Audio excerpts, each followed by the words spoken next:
মাত্র 20 জন।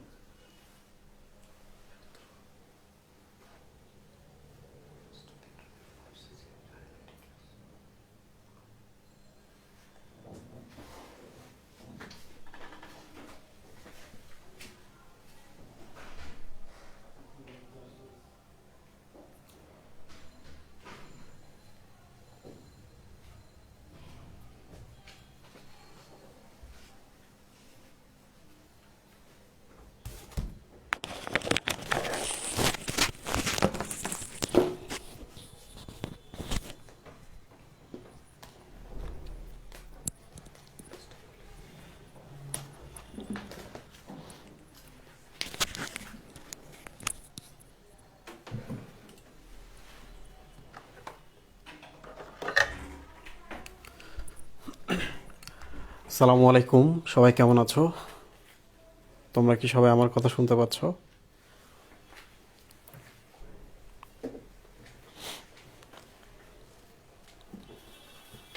আজকের প্রশ্ন নিয়ে অনেকের কনফিউশন আছে। একটা প্রশ্ন ছিল হচ্ছে দুইটা অ্যান্টেনায় কতগুলো খণ্ড থাকে। তো এইটা হচ্ছে আসলে 25-25-50টা ফ্লাজেলার খণ্ড, কিন্তু 25টা করে 25-25-50। আরও থাকে কয়টা? দুইটা দুইটা 4টা। একটা করে পেডিসেল থাকে আর একটা করে স্কেপ থাকে। 54টা। প্রশ্নের আনসার কি ছিল?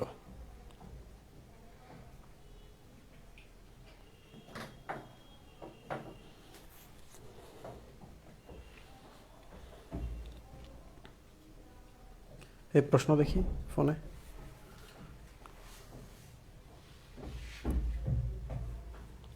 আচ্ছা, যেহেতু শুনতে পাচ্ছ, আমরা আমাদের টপিকটা শুরু করে দিই। মাঝে মাঝে আমরা প্রশ্ন নিয়ে কথা বলবো। আজকে আমরা পৌষ্টিক তন্ত্র পড়বো, রক্ত সংবহন তন্ত্র পড়বো, যতদূর আগানো যায় আগাবো। আর একটা ক্লাস হবে এখান থেকে। তারপর ইনশাল্লাহ আমরা জুলজিটা মোটামুটি শেষ। আর যে আমি তোমাদের পাইলট প্রজেক্ট থেকে তোমাদের যে আমি 3টা চ্যাপ্টার দিয়েছিলাম, 3টা চ্যাপ্টারের মধ্যে ছিল হচ্ছে ওই চোখ ছিল, কান ছিল, আর স্নায়ুতন্ত্র ছিল। তো এইটা যখন আমরা রিভিশন করব, রিভিশন মানে হচ্ছে 1 মাস বেবি পরীক্ষা নিব, ওই সময় আমি ট্রাই করব রিভিশন ক্লাসগুলোর মধ্যে বা সলভ ক্লাসগুলোর মধ্যে ওইটা নিয়ে আলোচনা করতে। তো চিন্তার একদম কিছু নাই, আশা করছি তোমাদের কোনো প্রবলেম হবে না। তো এই যে দেখো ছবিটা, এইটা হচ্ছে ঘাস ফড়িংয়ের পৌষ্টিকতন্ত্র। তার আগে আমরা একটা বিষয় নিয়ে কথা বলবো, সেটা হচ্ছে সিলম এবং মিক্সোসিল।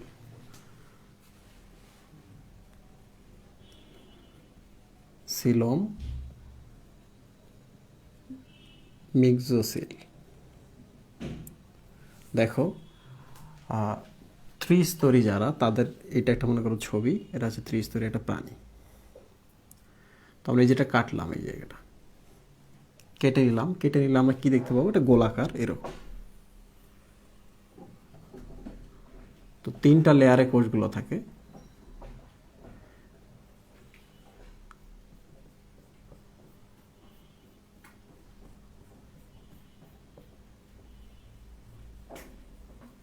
কাঠহুইল। তো 3টা স্তর আমি দেখাচ্ছি। এই যে মাঝখানে কালোটা, এটা একটা স্তর। এই যে মাঝখানে দাগ দিছি, এটা একটা কোষ স্তর, এইটা একটা কোষ স্তর। তো 3টা কোষ স্তর আছে এখানে। তাহলে এটা হচ্ছে ত্রিস্তরী একটা প্রাণীর প্রস্থছেদ। ওকে। তো এখন এরা কখন এইরকম 3টা স্তর থাকে? যখন তারা প্রথম জন্ম নেওয়া শুরু করে, তখন কোষগুলো 3টা স্তরে সজ্জিত হয়। এরপর কি ঘটনা ঘটে? যখন একটা শুক্রাণু এবং ডিম্বাণু মিলিত হয়, একটা কোষ হয় জাইগোট, ধীরে ধীরে কোষ বিভাজন করে বাড়তে থাকে, তখন এটাকে আমরা বলি ব্লাস্টোসিস্ট। ক্লিয়ার? কারণ সিস্টের মতো কোষগুলো হচ্ছে ব্লাস্ট, কারণ কোষগুলো এখনো কোনো কাজ করছে না, নন ফাংশনাল কোষ। তো এইরকম হয় আর কি।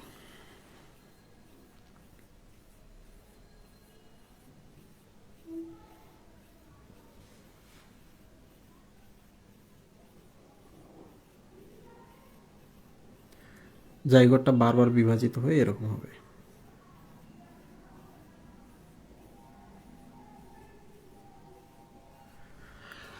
এগুলো হচ্ছে ব্লাস্টোসিস্ট। প্রিয় স্টুডেন্ট, দেখো ব্লাস্টোসিস্টের ভেতরে যখন একটা গহ্বর তৈরি হয়, এটাকে আমরা বলি ব্লাস্টোসিস্ট। সিল। কি নাম এটা? ব্লাস্টো সিল। সিল মানে গহ্বর। কি কোথাকার এই গহ্বর? ব্লাস্টোসিস্টার ভেতরের একটা গহ্বর। ক্লিয়ার? কোষগুলো হচ্ছে ব্লাস্ট। তো আমরা একটা কিন্তু গহ্বর পেলাম। তো এখন যদি আমরা এই কোষগুলোকে 3টে স্তরে ভাগ করি, কি কি হয় দেখো। ধরা যাক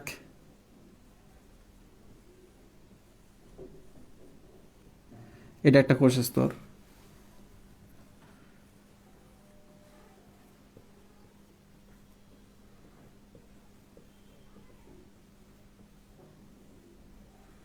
এটা একটা কোষ স্তর, আর মাঝখানে সাদা একটা কোষ স্তর। ক্লিয়ার? তাহলে কয়টা আমরা স্তর পেলাম এখানে? 3টা কোষ স্তর পেলাম আমরা। মাঝখানে হচ্ছে ব্লাস্টো সিল। সিল মানে হচ্ছে ফাঁকা জায়গা। দেখো এই যে মাঝখানে যে লেয়ারটা আছে, এই লেয়ারটার মাঝখানে একটা ফাঁকা জায়গা তৈরি হওয়া শুরু হয়, এটার নামই কিন্তু সিলম। আরেকবার খেয়াল করো, মাঝখানে যে সাদা সাদা কোষগুলো আছে এদের মাঝখানে একটা ফাঁকা একটা গহ্বর সৃষ্টি হয়। এই যে দেখো, এটাই কি? সিলম। এই যে একটা পেলাম আমরা। তার মানে এই কোষগুলো আছে।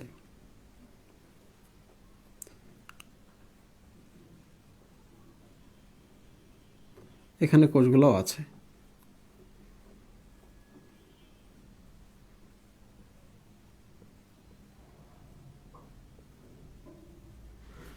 দেখছো? তাহলে এখন আমরা কয়টা গহ্বর পেলাম?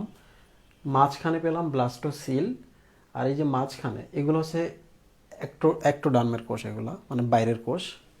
এই যে লালগুলো দেখতে পাচ্ছ মাঝখানে, এটা হচ্ছে এন্ডোডার্ম, মাঝখানে কোষ। আর যে কালোগুলো দেখতে পাচ্ছ, কালোগুলো হচ্ছে মেসোডার্ম বা মাঝখানের কোষ। তো দেখো মেসোডার্মের ভেতরে একটা ফাঁকা জায়গা তৈরি হয়েছে, এটাই হচ্ছে সিলম।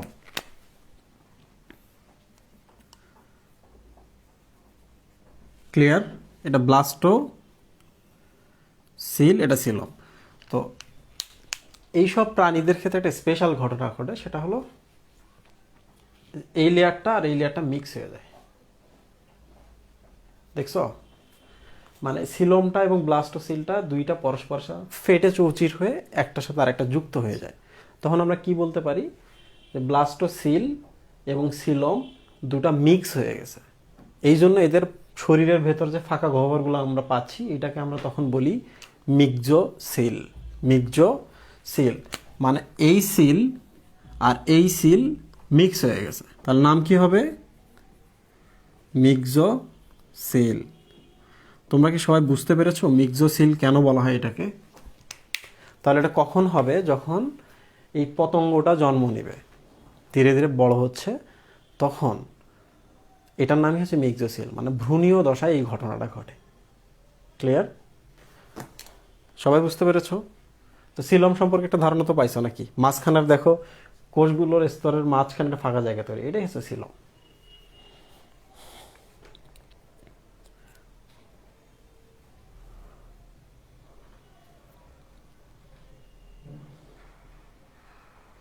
তো লাস্ট ক্লাসে আমি বলেছিলাম যে ওই ক্লাসটাই শুধুমাত্র 9:30টায় হবে। ওই ক্লাসে আমি কমেন্টে যে পোস্ট দিয়েছিলাম ওখানে কিন্তু বলে দিয়েছিলাম যে ওই দিন আমি একটু ব্যস্ত ছিলাম বলে আধা ঘন্টা পরে হয়েছিল। এক বচন ও বহু বচন রিলেটেড প্রশ্ন বেশি দিয়েন ভাই, ভুল করি। অবশ্যই দিব, কারণ 50 মার্কের একটা কোশ্চেন হবে এখান থেকে ইনশাল্লাহ। হাইড্রার ভ্রূণীয় স্তরের উপর একটা রেকর্ডেড 10-12 মিনিটের একটা ক্লাস দিলে ভালো হতো স্যার, অনিমেষ রয় বলেছো। তোমরাই আমার সব স্টুডেন্টরা, তোমরা যেহেতু বলছো আমি না করতে পারি না, আমি একটা ভিডিও দিব, চিন্তার কোনো কারণ নাই। 2টা কোষ স্তরের কোষগুলো নিয়ে আমি কথা বলবো, কিংবা আমি একটা আড্ডার ব্যবস্থা করব। তোমরা একদম চিন্তা করো না। আড্ডা কখন? যেমন আমাদের লাস্ট মান্থ পুরো ফেব্রুয়ারি জুড়ে কিন্তু কাইন্ড অফ আড্ডা, রাইট? পরীক্ষা হবে, মাঝে মাঝে আমি লাইভে আসবো, তোমার যে প্রবলেমগুলো আছে এগুলো নিয়ে সলভ করো, মাঝে মাঝে যেগুলো আমি টাচ করিনি ওগুলো আমি কথা বলবো। তাহলে আমরা কোনো কিছুই মিস করে পরীক্ষার হলে ইনশাল্লাহ যাব না। আচ্ছা, তাহলে মিক্সোসিল সম্পর্কে একটা ধারণা হয়ে গেছে। এই যে দেখো এর শরীরে যে ফাঁকা জায়গাগুলো আছে, সারা শরীরে ফাঁকা জায়গা আছে, সবগুলোর সাথে সবাই যুক্ত। ক্লিয়ার? এই জন্য এটাকে বলে মিক্সোসিল। তো আজকে আমরা পড়ছি আসলে পৌষ্টিকতন্ত্র।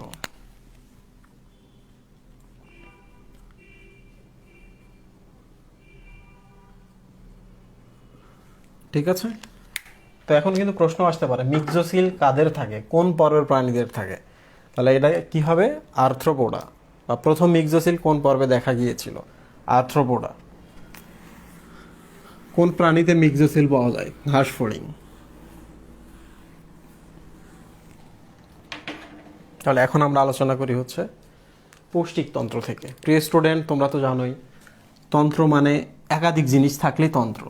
কি কি থাকবে, দুইটা জিনিস, একটা হচ্ছে পৌষ্টিক নালী যোগ পৌষ্টিক গ্রন্থি। যে সকল প্রাণীতে নালী আছে গ্রন্থি নাই, তাদের ক্ষেত্রে আমরা বলতে পারি যে তাদের পৌষ্টিকতন্ত্রটা অসম্পূর্ণ, কারণ একটা নাই। আবার তাদের ক্ষেত্রে কিন্তু আমরা বলতেও পারি যে এদের পৌষ্টিকতন্ত্র নাই। কেন নাই, কারণ গ্রন্থি নাই। গ্রন্থি না হলে তো দুইটা না মিললে কি হবে, তন্ত্র হবে, হবে না। তাহলে তাদের পৌষ্টিকতন্ত্র অসম্পূর্ণ এটাও বলতে পারি, তাদের পৌষ্টিকতন্ত্র নেই এটাও বলতে পারি। ঠিক আছে, তো আমরা এখন পৌষ্টিকতন্ত্র নিয়ে আলোচনা করব। গ্রন্থিটা নিয়ে আমরা একটু পরে আলোচনা করব, কারণ এই যে পৌষ্টিক নালীগুলো পড়ার পরই পরিপাক নিয়ে একটু আলোচনা করতে হবে, ওখান থেকে প্রশ্ন হতে পারে, তো তখন আমি আলোচনা করব। এখন আমি শুধু পৌষ্টিক নালী পড়াবো।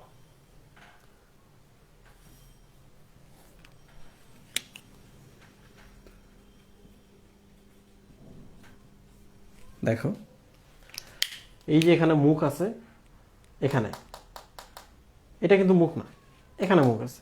কারণ এদের কি হয়, এদের মুখটা তো শরীরের নিচের দিকে, তাই না? তো আমরা উপর থেকে দেখতেছি, মানে আমরা পিঠটা কেটে আমরা এটা পেলাম, পিঠটা কেটে আমরা কি পেলাম, এইটা পেলাম। কারণ আমরা তো জানি যে ঘাস ফড়িংয়ের ক্ষেত্রে বা মানুষ ছাড়া, করডাটা ছাড়া সকল প্রাণীদের ক্ষেত্রেই, সরি ওই লাইনটা বলা যাবে না, ওরা আমি উইথড্র করে নিলাম। তো ধরা যাক আমরা এটা দেখতে পাচ্ছি যেটার মুখটা নিচের দিকে আছে, দেখা যাচ্ছে না, কিংবা এই পাশে যদি থাকতো তার মুখটা আমরা আর্ট করতে পারি, মুখটা নাই। তো এখন আমি ভাগ করি, 3 ভাগে ভাগ করা হয়। এখান থেকে শুরু করে এই পর্যন্ত এটাকে বলা হয় অগ্র। এখান থেকে শুরু করে এই পর্যন্ত এটাকে আমরা বলবো মধ্য। আর এখান থেকে লাস্ট পর্যন্ত, এই যে এই পর্যন্ত, এটা হচ্ছে পশ্চাৎ। কি কি পড়তেছি আমরা, অন্ত্র পড়তেছি। ক্ষুদ্রান্ত বৃহদান্ত মানে কি, পৌষ্টিক নালীগুলোই তো, তাই না? তাহলে অগ্র অন্ত্র, মধ্য অন্ত্র, পশ্চাৎ অন্ত্র। ক্লিয়ার? তো আমরা যদি ইংলিশে লিখি, ফোর গাট, মিড গাট, এটা হচ্ছে পেছনের দিকে থাকে, মানে বিহাইন্ড। তো বিহাইন্ড থেকে হচ্ছে hind guard, hind guard. Clear? Fore মানে কিন্তু সম্মুখ। এই যে আমরা বলি না, এইটার নাম হচ্ছে বাহু, তাহলে এই যে বাহুটার এই অংশটুকুর নাম হচ্ছে অগ্রবাহু। পরীক্ষায় কিন্তু প্রশ্ন আসবে কঙ্কালতন্ত্র থেকে, জটিল জটিল প্রশ্ন আসতে পারে, সেটা হলো অগ্রবাহুর অস্থি কি। তখন কিন্তু আমাদের শুধু এই জায়গাটার কথা ভাবতে হবে। করতল কিন্তু এই যে এই জায়গা থেকে এই জায়গা, ক্লিয়ার? মানে হাত আর কি, হাত কিন্তু এই জায়গাটা, করতল, এই জায়গার অস্থিগুলোর নাম কবজি, এগুলোর নাম আঙুল। তাহলে কোনটা কোথাকার অস্থি এগুলো জানা জরুরি, যতটা না জানা জরুরি নাম, তারও থেকে বেশি জরুরি জায়গাটার নাম, রাইট? তো কেন আমরা এটাকে অগ্রবাহু বলি, কারণ মায়ের পেটে আমরা এইভাবে থাকি। তাহলে এই যে বাহুর সামনে এই হাড্ডিটা আছে, এটার সামনে আছে এই হাড্ডি, এই জন্য এটাকে বলা হয় অগ্রবাহু বা ফোর আর্ম, সম্মুখ বাহু বা ফোর আর্ম। ক্লিয়ার? সম্মুখ মানে তো সামনে, অগ্র। তো একটু দেখো, এই জায়গাটা সামনের দিকে আছে, এই জন্য হচ্ছে ফোর আর্ম থেকে ফোর গাট। গাট মানে হচ্ছে পৌষ্টিক নালী। এবার গ্রিক নামের দিকে আমরা চলে যাই। এটার নাম হচ্ছে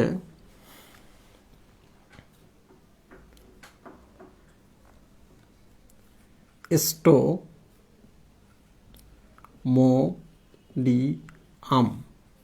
এটার নাম হচ্ছে মেজেন্টেরন,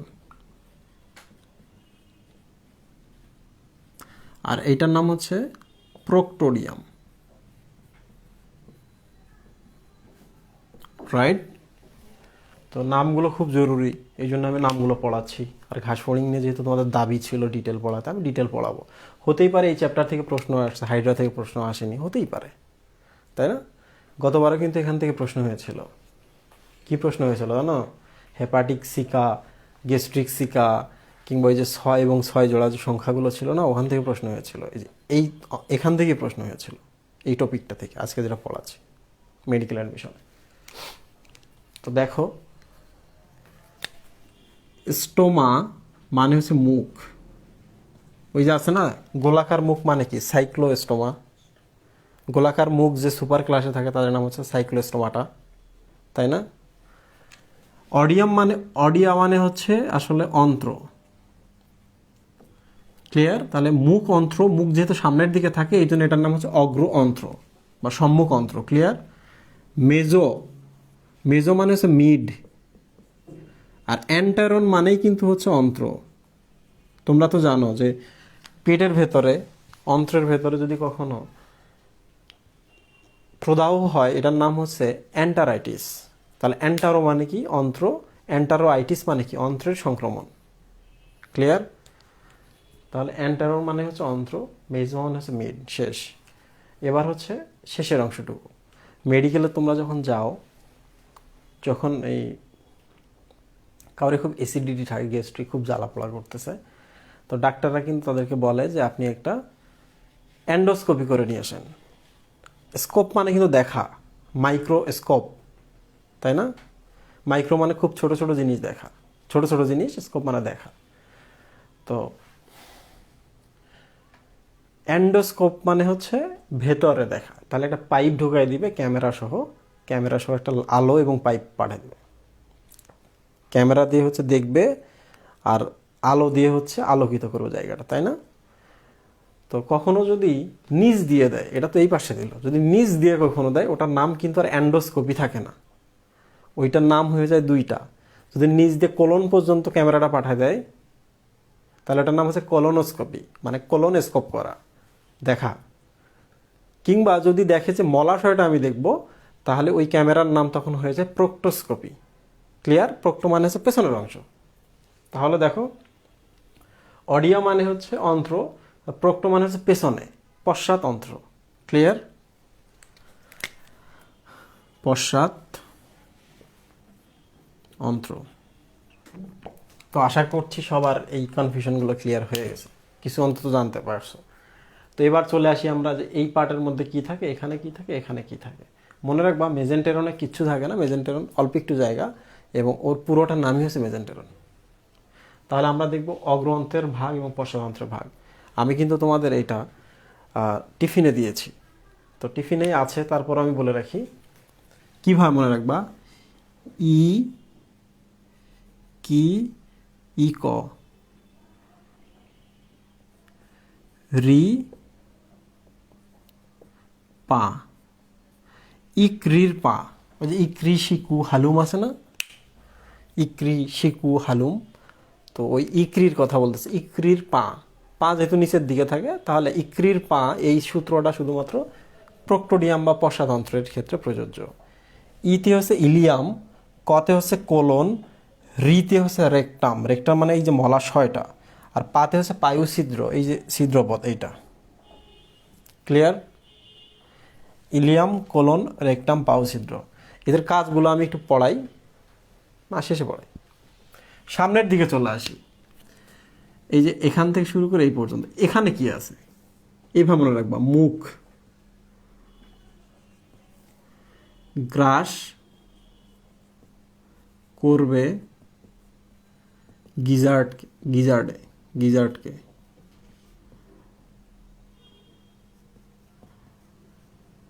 ক্লিয়ার? তাহলে অগ্রন্থের দেখো সূত্রটাতে মুখ আছে, তাহলে মুখ বলতে তো অগ্রন্থ বোঝাচ্ছে।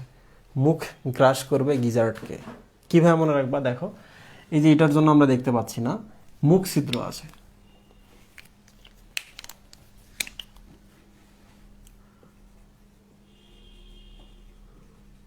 মুখ ছিদ্র প্রথমে, কারণ পরিপাক নালী শুরু হয় মুখ ছিদ্র দ্বারা, রাইট? এরপর হচ্ছে খ, মনে রাখবা খর পর যখন গ আসে তাহলে গ দ্বারা এটা মনে রাখবা, গ্রাস নালী, গ মানে হচ্ছে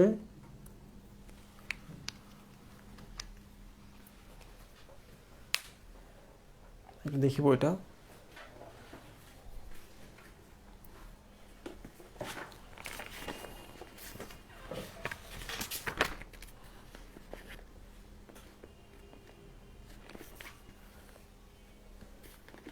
আচ্ছা সরি, গতে আছে গলবিল, এক গলবিল। আচ্ছা আমি লেখার ফন্টটা সাইজটা বাড়াতে পারছি না, কারণ অনেক লিখতে হবে।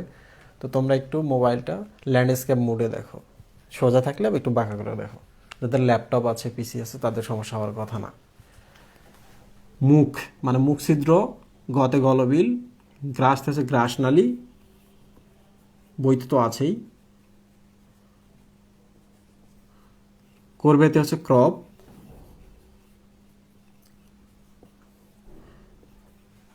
গিজার্ড কে হচ্ছে গিজার্ড। ক্লিয়ার?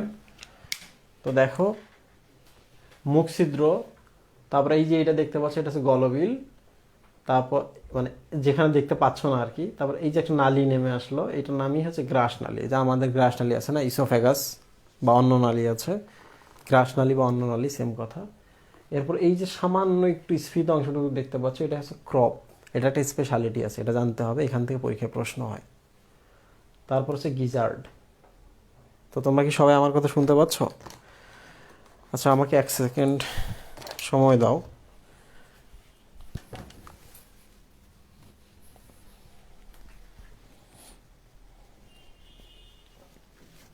অনেক শীত।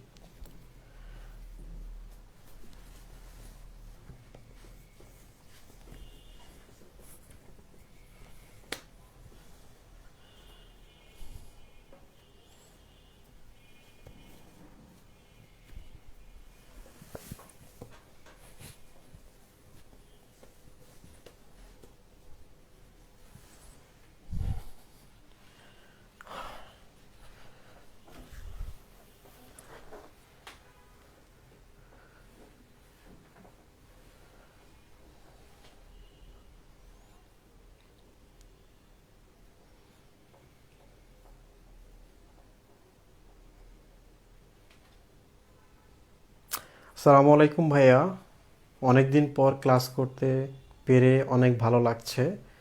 নাও luck is somehow favourable for me. ওর নাম কি? ওই ওর আম্মুর আইডি থেকে ক্লাস করে, পারভিন আক্তার শিল্পী,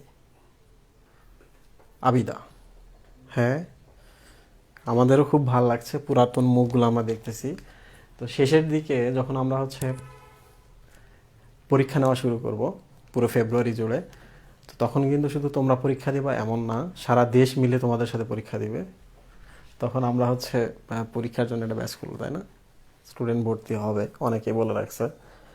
তো আমি দেখতে চাই তোমরা যেন সবাই তাদের থেকে ভালো করো।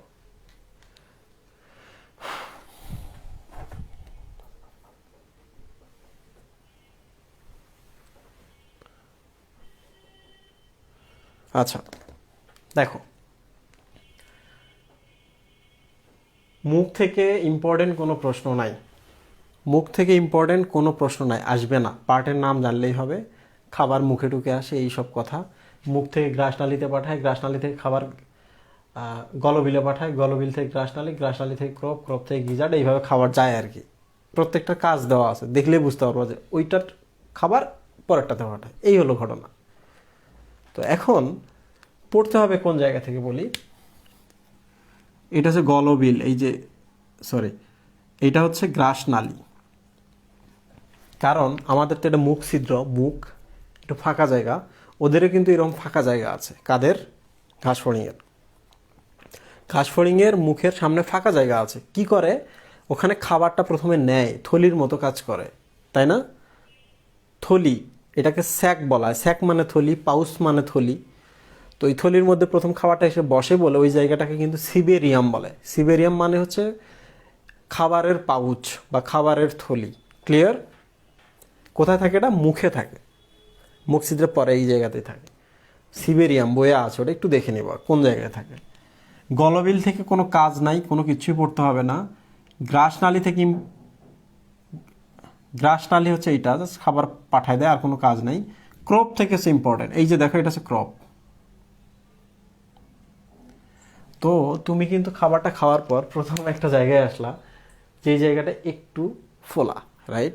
তার মানে কি খাবারটা এখানে একটু ওয়েট করবে। রাস্তা যাইতেছে হঠাৎ করে ওয়াইড হয়ে গেছে, মানে কি ওই জায়গায় গাড়ি পার্কিং করা যায়, একটু রেস্ট করা যায়, তাই না?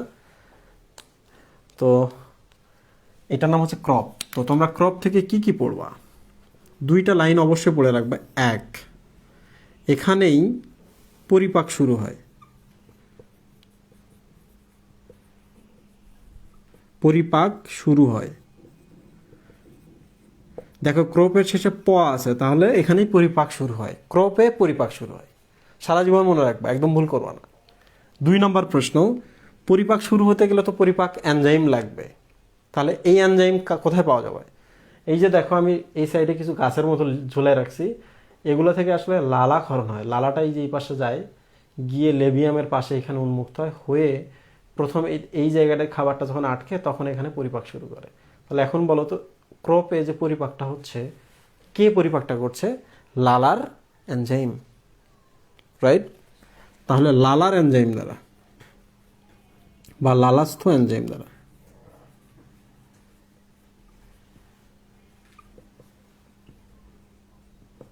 ক্লিয়ার? তাহলে আমরা কিন্তু দুইটা পড়ে ফেলছি। তাহলে আমি এগুলো একটু মিশাই দিই, তাহলে একটু ছোট ছোট লাগবে।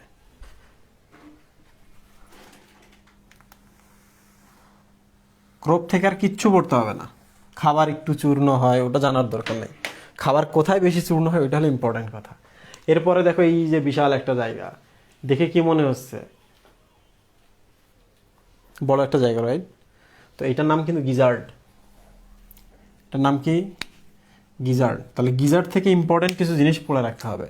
সেটা হলো মনে রাখবা, গিজার্ডে যাহা থাকবে তাহাই 6টি করে, 6টি করে ইম্পর্টেন্ট জিনিস এখানে আমি দাগিয়ে দিই। গিজার্ডে 6, এখানে হচ্ছে 6 পেয়ার, মানে 6 জোড়া।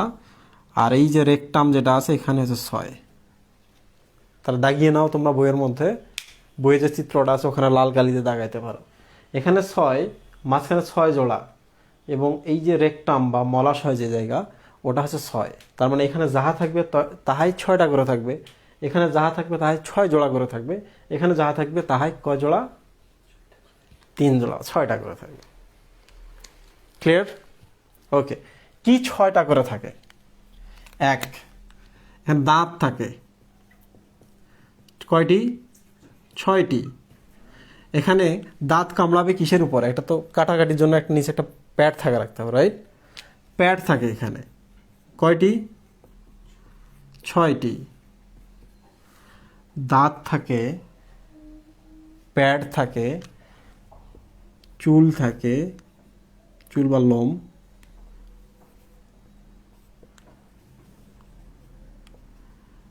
আচ্ছা একটু আমি দেখি, সরি।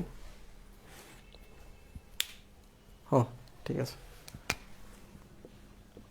অনুলম্ব ভাঁজ 6টি। তাহলে দেখো এখানে কি কি থাকে? দাঁত থাকে 6টি, প্যাড থাকে কয়টা? 6টি। অনুলম্ব ভাঁজ কয়টা? 6টি। লোম কয়টা? মানুষের মাথায় কি 6টা চুল থাকে?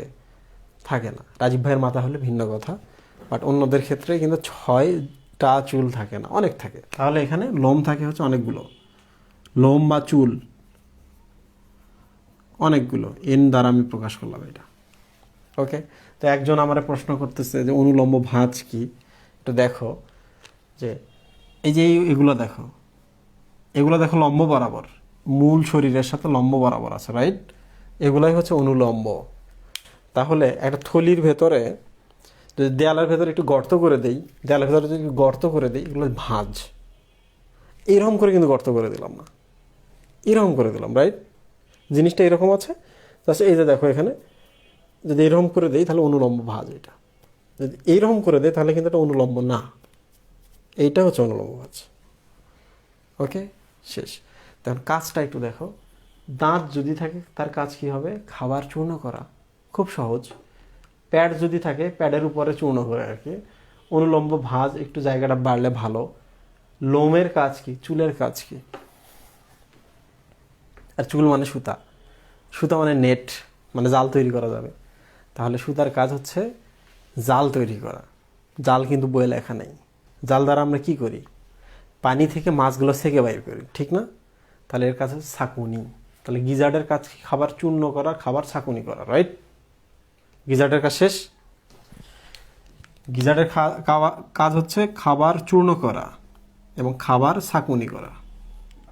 আশা করি সবাই বুঝতে পেরেছ।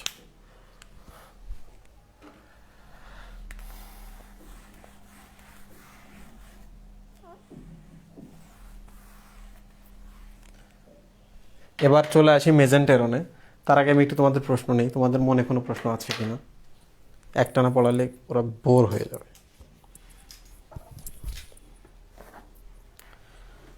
বলো, কে কি জানতে চাও? প্যাড কি? কিছু না, এটা ফ্ল্যাট একটা অংশ।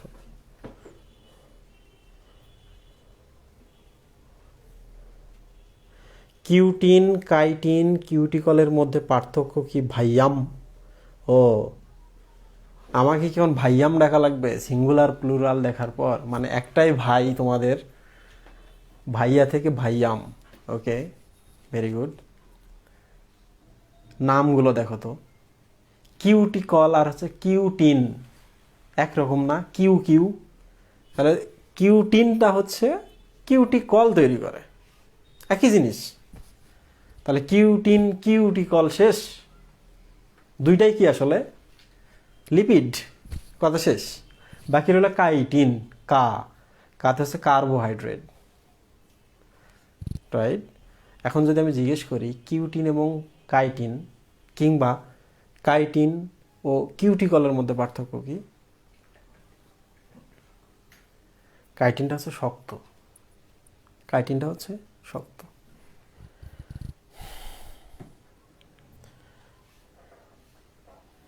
হেপাটিক সিকার কাজ কি? ব্যোমকেশ বক্সী ঘটনাস্থলে না গিয়েই তুমি যদি রহস্য উদ্ঘাটন করতে চাও তাহলে তো হবে না।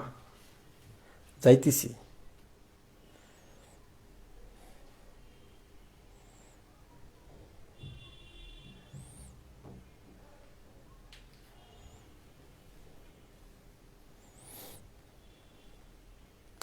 একজন বলেছো ভাইয়া প্রি ওরাল ক্যাভিটি কি? তোমরা কি কখনো চিড়িয়াখানায় গেছ? শুয়ে চিড়িয়াখানায় গেছিলেন? ঠোঁট আছে পাখিদের, দেখবেন ঠোঁটের মধ্যে এরকম একটা ঝুলে আছে, মানে খাবার টাবার রাখা যায় আর কি ওই জায়গাটাতে। তাহলে এটা হচ্ছে মুখ গহ্বর। এখানে যে ঠোঁট থাকে, ঠোঁটের নিচে যে এরকম ঝুলে থাকে, তাহলে এটা কি? মুখ গহ্বরের সামনের গহ্বর, খাবার রাখার জন্য। তাহলে এটা যদি ওরাল ক্যাভিটি হয় তাহলে ওটা হচ্ছে প্রি ওরাল ক্যাভিটি, রাইট?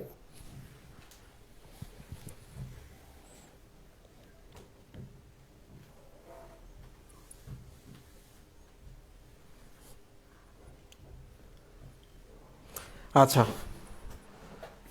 শেষ। আচ্ছা, আমরা কোথায় ছিলাম? আচ্ছা, তোমাদের এখানে একটা স্পেশাল জিনিস আমি শেখাই, সেটা হলো কাইটিন কিউটিকল।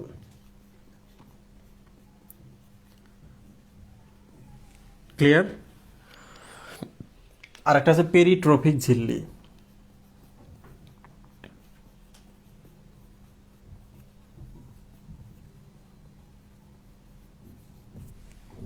এই তিনটা জিনিস আমি দেখাচ্ছি, কেউ ভুল করবো না। খুব ইম্পর্টেন্ট, জানতে হবে, একটু ভালো করে খেয়াল করো। খাবার কিন্তু যদি আমরা চূর্ণ করি এই জায়গাতেই করব। খাবারটা যদি আমরা হজম করার ট্রাই করি এই জায়গায়, এবং এই মধ্য অন্ত্র এখানে হজম হবে, তাই না? আর এই যে নিচের অংশটুকু দেখতে পাচ্ছ, এখানে কি হবে? খাবার থেকে একটু শোষিত হবে। তো আমি যে মেজেন্টেরন পড়াটা শেষ করি, তাহলে এটা বোঝানো একটু সহজ হয়। তাহলে আমি একটু মেজেন্টেরন নিয়ে কথা বলি। দেখো, ছবিটার আমি দ্বিমাত্রিক ছবি অ্যাড করেছি। দেখো এই পার্শ্বে একমাত্রিক না দ্বিমাত্রিক ছবি? এটা দ্বিমাত্রিক। দেখো, একটা দুইটা তিনটা চারটা পাঁচটা ছয়টা লম্ব বরাবর আছে ভাঁজগুলো, তাহলে ছয়টা ভাঁজ। ওই পার্শ্বে কয়টা ভাঁজ? ছয়টা ভাঁজ। তাহলে কয় জোড়া ভাঁজ হলো? 6 জোড়া ভাঁজ হলো। এই প্রত্যেকটা ভাঁজ দেখো এই যে দেখো এই প্রান্তটা হচ্ছে ওপেন, বাট এই যে প্রান্তটা দেখছো ক্লোজ, দেখছো তাই না? মানে এটা একটা নালী,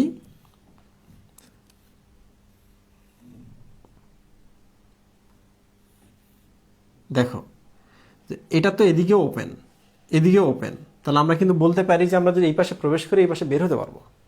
বাট আমরা যদি এখান থেকে এই সাইড দিয়ে এদিকে শুরু করে আমরা কিন্তু এদিকে বের হতে পারবো না। চোরাগলি, চোরাগলি যেগুলা সেসব নালীকে বলা হয় সিকাম।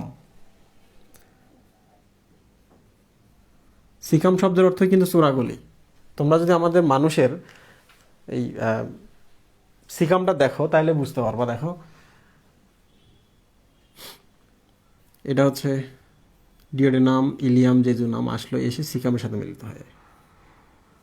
এই যে দেখো সিকাম।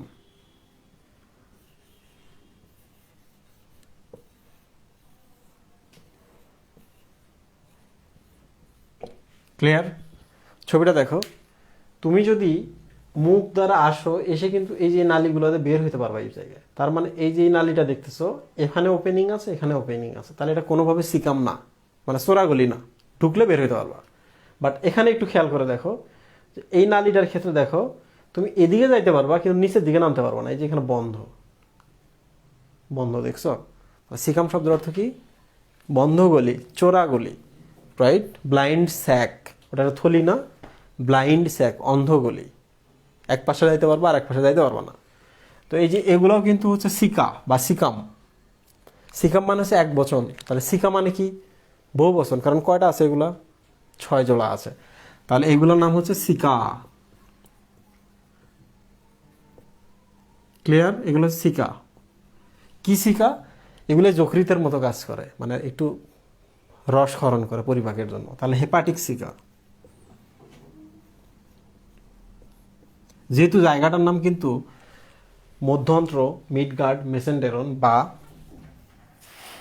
পাকস্থলী, এটাকে পাকস্থলীও বলা হয়।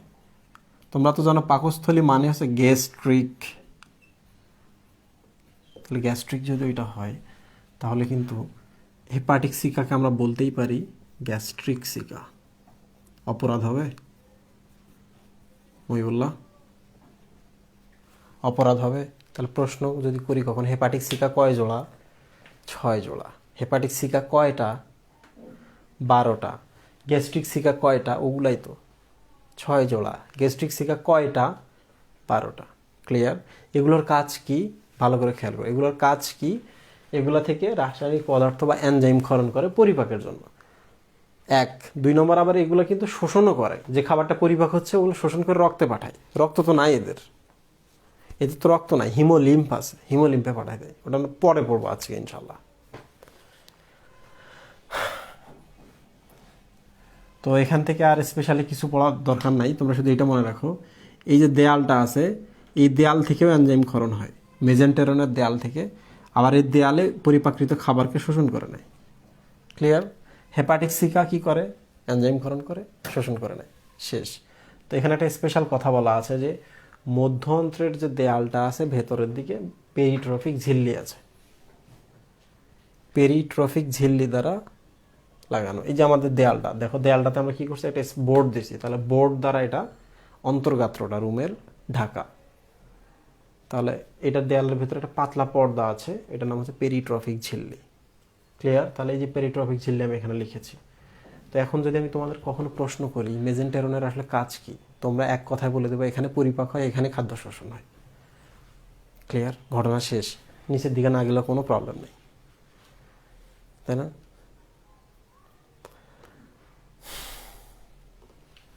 তাহলে আমি শেষ করলাম এটা। এখন দেখো প্রিয় স্টুডেন্ট, এই খাবারটা যদি এরপর ইলিয়াম, কোলন, রেকটাম এবং পায়ু হয়ে আসে, দেখো খাবারে তো কিছু না কিছু পানি আছে এখনো, পানিটা ইলিয়ামে শোষণ হয়, কোলনে কিছুটা শোষণ হয়, রেকটামে যতক্ষণ খাবারটা থাকছে মলটা, কারণ মল যতক্ষণ থাকবে ততক্ষণ মলটা ধীরে ধীরে হার্ড হওয়া শুরু করবে, পানিগুলো শোষণ করা শুরু করবে। সেম ঘটনা পায়ুপথে উচ্ছিষ্টটা বের হবে। তো ইম্পর্টেন্ট কথা হচ্ছে দেখো, শোষণ ইলিয়ামে হচ্ছে, কোলনে হচ্ছে, রেকটামে হচ্ছে, সব জায়গায় হচ্ছে, বাট প্রধান শোষণটা কিন্তু মেজেন্টেরনেই হয়। তাহলে প্রশ্ন যদি করে কখনো ঘাসফড়িংয়ের খাদ্যবস্তুর শোষণ কোথায় ঘটে, এক কথায় বলা মেজেন্টেরন। ক্লিয়ার? এবার আসি আমরা হচ্ছে এই 3টা টপিক নিয়ে।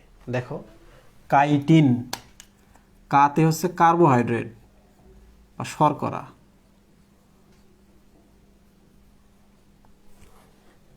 ঠিক আছে? কাইটিন মানে কি? কার্বোহাইড্রেট বা শর্করা। কিউটিকল মানে হচ্ছে তেল, যদিও তেল না, তেল মানে কি লিপিড বা স্নেহ পদার্থ, একই কথা। তো এখন আমি তোমাদের যদি প্রশ্ন করি যে এই যে এখানে খাবারটা তো শোষণ হওয়ার কোনো উপায় নাই, খাবারটা শুধু যাচ্ছে আর পরিপাক হচ্ছে, তাই না? তাহলে এদের দেয়ালগুলো কি আমরা একটু শক্ত করব না? বড় বড় টুকরা টুকরা খাবার নিচে দেয়ালে লাগলে তো দেয়ালগুলো ছিদ্র হয়ে যাবে, ঠিক কিনা? তাহলে এদের দেয়াল তুমি কোনটা দ্বারা করবো বলো তো? কাইটিন, কিউটিকল না পেরিট্রফিক ঝিল্লি? কেন? খাবারগুলো শক্ত, খাবারগুলো বড় বড় আছে, তাহলে কাইটিন দিয়ে আমরা হচ্ছে অগ্র অন্ত্রের দেয়ালটা ভরাই দেব, দেয়ালগুলো শক্ত করে দেব। এখানে শুধু খাবার পরিপাক জন্য যাচ্ছে, দেয়ালে ঢুকতে দেওয়া যাবে। তাহলে স্ট্রোমোডিয়ামের দেয়াল হচ্ছে কাইটিন নির্মিত। 2, এই জায়গায় যেহেতু পরিপাক হচ্ছে, এই জায়গায় যেহেতু এনজাইম ক্ষরণ হচ্ছে, তাহলে স্পেশাল একটা আবরণ লাগবে, তাই না? তাহলে পেরিট্রফিক ঝিল্লি আমরা ওই জায়গায় দেব। পেরিট্রফিক ঝিল্লি কি? দেখো, পেরি মানে হচ্ছে প্রান্ত, তাহলে এই যে ফাঁকা জায়গাটা দেখো প্রান্ত, প্রান্ত মানে কি? দেয়ালটা, রাইট? নালীর দেয়ালটা, দেয়ালটাতে দিচ্ছি বলে পেরি। ট্রফিক শব্দের অর্থ কিন্তু হচ্ছে নারিশমেন্ট। নারিশমেন্ট, নারিশমেন্ট মানে কি? মানে পুষ্টি খাওয়াই দেওয়া বা পুষ্টি গ্রহণ। কিছুক্ষণ আগে তো বলেছি যে শোষণ কোন জায়গায় হয়, এখানেই দেখো পরিপাক হওয়ার পর খাবারগুলো এই দেয়ালে শোষণ করে নেয়, তাহলে দেয়ালটাই তো নারিশমেন্ট হচ্ছে, রাইট? নারিশড হচ্ছে। তাহলে দেয়ালটাকে আমরা কি বলতে পারি? যে এটা একটা ট্রফিক ঝিল্লি, যেহেতু চারপাশে আছে এই জন্য এটার নাম হচ্ছে পেরিট্রফিক ঝিল্লি। তো ব্যাখ্যার বাইরে আসলে কিছু নাই। এবার চলে আসি আমরা হচ্ছে কিউটিকল। দেখো, কিউটিকল হচ্ছে তেল, তাহলে শক্ত আবরণ নয়। তাহলে এই জায়গায় আমরা কোনো শক্ত আবরণ দিব না, কারণ এখনও খাবারে কিছু পানি আছে, খাবারে কিছু লবণ আছে, কিছু আয়ন আছে, অ্যামাইনো অ্যাসিড কিছু থাকতেই পারে, পুরোটা শোষণ এখানে হয়নি। তাহলে এই পুরো রাস্তাটাতেই কিউটিকল দিয়ে দিব। তাহলে এই গাটে থাকবে হচ্ছে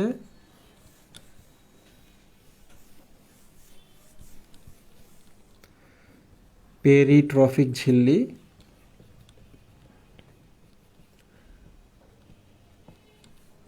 আর এইটাতে থাকবে হচ্ছে কিউটিকল।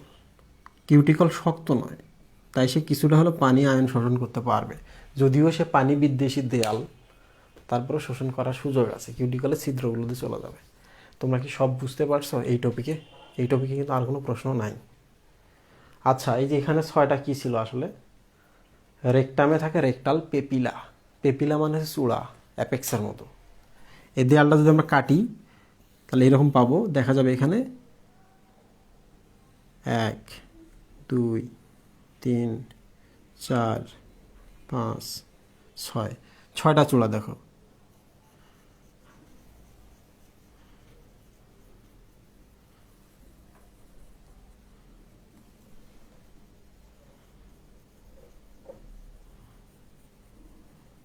দেখছো, এই যে একটা চূড়া, এটা, এই যে এখানে একটা চূড়া, একটা চূড়া, এই যে একটা চূড়া, এই যে একটা চূড়া, পাহাড়ের মতো 6টা চূড়া। রেকটামে যেহেতু পেপিলা বা চূড়াগুলো থাকে, এই জন্য এগুলোর নাম হচ্ছে রেকটাল পেপিলা বা রেকটাল চূড়া। ক্লিয়ার? মানুষেও কিন্তু এরকম আছে। তো আশা করি সবাই বুঝতে পেরেছো। আমি এখন টপিকটা মিশাই দিব, ব্রেকে চলে যাব।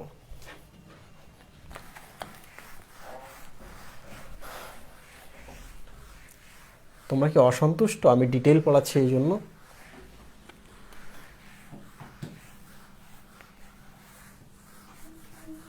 একটু গল্প স্বল্প করতে হয় এদের সাথে।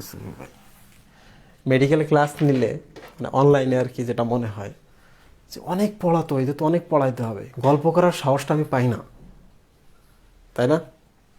কারণ তোমাদের অনেকে তো বিরক্ত হও, মাঝে মাঝে বলো ভাই আর একটু পড়াইতে হবে। আমি ব্রেক দেই। একজন আমাকে একদিন নক করছে, ভাইয়া প্রথমে 3 মিনিট দিলেন, 6 মিনিট দিলেন, পরে 3 মিনিট, 12 মিনিট পড়ালেন না, দয়া করে শেষে ক্লাসের শেষে গিয়ে 12 মিনিট উঠাই দেবেন। একাডেমিক ক্লাসে বলেছিল আমাকে। একাডেমিক ক্লাস এই জন্য আমি 2 ঘন্টার মতো করে নিই, তাই না?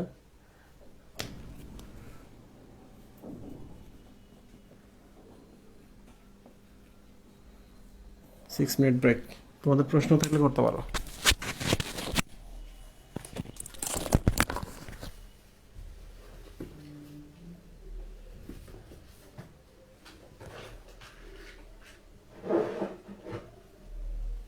কিছু জ্ঞান স্যার।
কয় মিনিট হলো?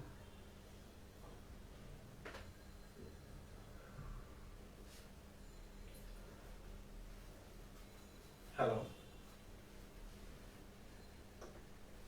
হ্যাঁ মুহিবকে পাঠাই দিছি। ঠিক আছে, ক্লাস না, রিক্সায় যাচ্ছে। ওকে, ঠিক আছে।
আসসালামু আলাইকুম, আমরা আবার ফিরে আসছি 6 মিনিট শেষ।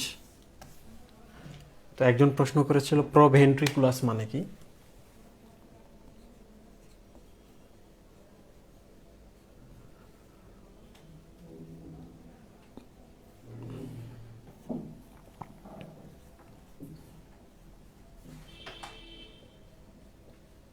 ক্লিয়ার? প্রোভেন্ট্রিকুলাস হচ্ছে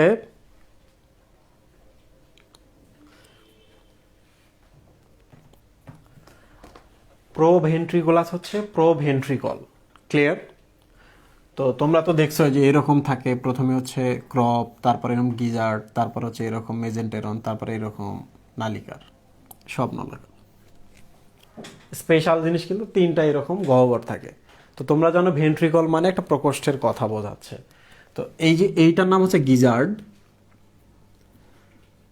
এইটার নামই হচ্ছে প্রোভেন্ট্রিকুলাস। ও ইউএস বাস। ক্লিয়ার?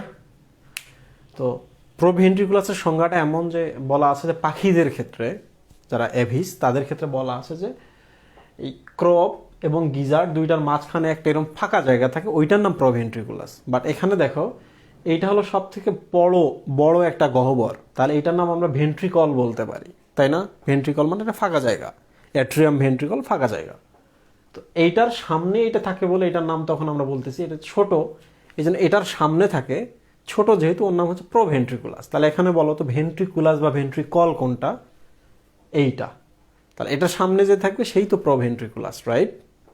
এই হচ্ছে ঘটনা। ছোট, তারপর হচ্ছে প্রথম দিকে আছে, আগে তৈরি হয়েছে, এই জন্য এটার নাম হচ্ছে প্রোভেন্ট্রিকুলাস। তো এখানে আরেকটা ইম্পর্টেন্ট টপিক আছে। তো আমি কিন্তু বলেছিলাম যে ওই যে মাঝখানের গহ্বর, এটার নাম হচ্ছে ব্লাস্টোসিল আর সিলম, এই দুইটা পরস্পর যুক্ত হয়ে যায়। এই জন্য হয় কি যে মাঝখানটা যদি ফেটের চৌচির হয়ে যুক্ত হয়ে যায়, তাহলে থাকলো কি অ্যান্ডোডার্ম থাকলো, আর একেবারে বাইরে হচ্ছে অ্যাক্টোডার্ম থাকলো, মেজোডার্মটা আর নাই, সিলমটা নাই, সিলমটা ফেটে চৌচির হয়ে গেছে। বোঝা গেল? সিলম কোথায় থাকে? মেজোডার্মে থাকে, মাঝখানে থাকে। তাহলে মনে রাখবা এই অংশটুকু আসে অ্যাক্টোডার্ম থেকে, আর এইটা হচ্ছে অ্যান্ডোডার্ম থেকে। মেজোডার্ম কিন্তু নাই, তো মনে রাখতে হবে আর কি, শুরু এবং শেষ দুইটাই আসে অ্যাক্টোডার্ম থেকে, মাঝখানটা হচ্ছে অ্যান্ডোডার্ম থেকে। মেজোডার্ম বলে কিছু নাই। মেজেন্টেরন নাম, বাট মেজোডার্ম থেকে আসে না। এটা কিন্তু আমি প্রশ্নে দিয়ে দিব পরের দিন পরীক্ষায়, মনে রাখবা। তো ছবিটা তখন এটা ভুল হয়ে গেছে।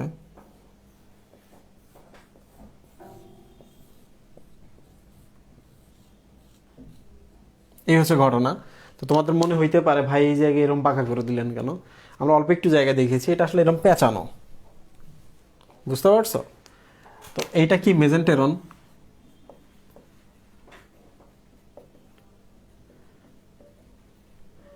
এইটা কি স্টোমোডিয়াম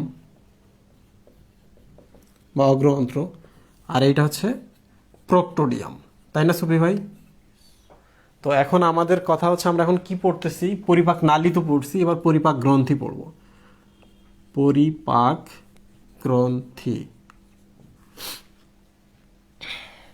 পরিপাক নালী শেষ, এবার আমরা বলবো পরিপাক গ্রন্থি।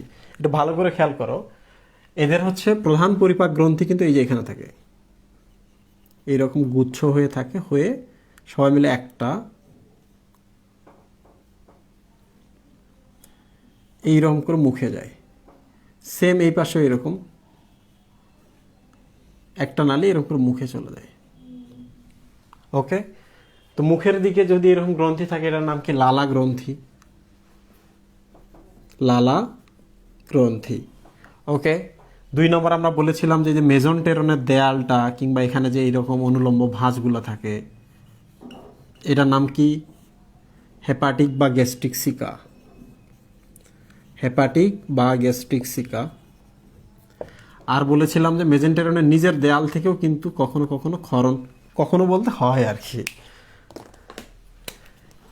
দেয়াল থেকেও ক্ষরণ হয়, এগুলো থেকেও ক্ষরণ হয়, এখানে হচ্ছে এখান থেকেও ক্ষরণ হয়।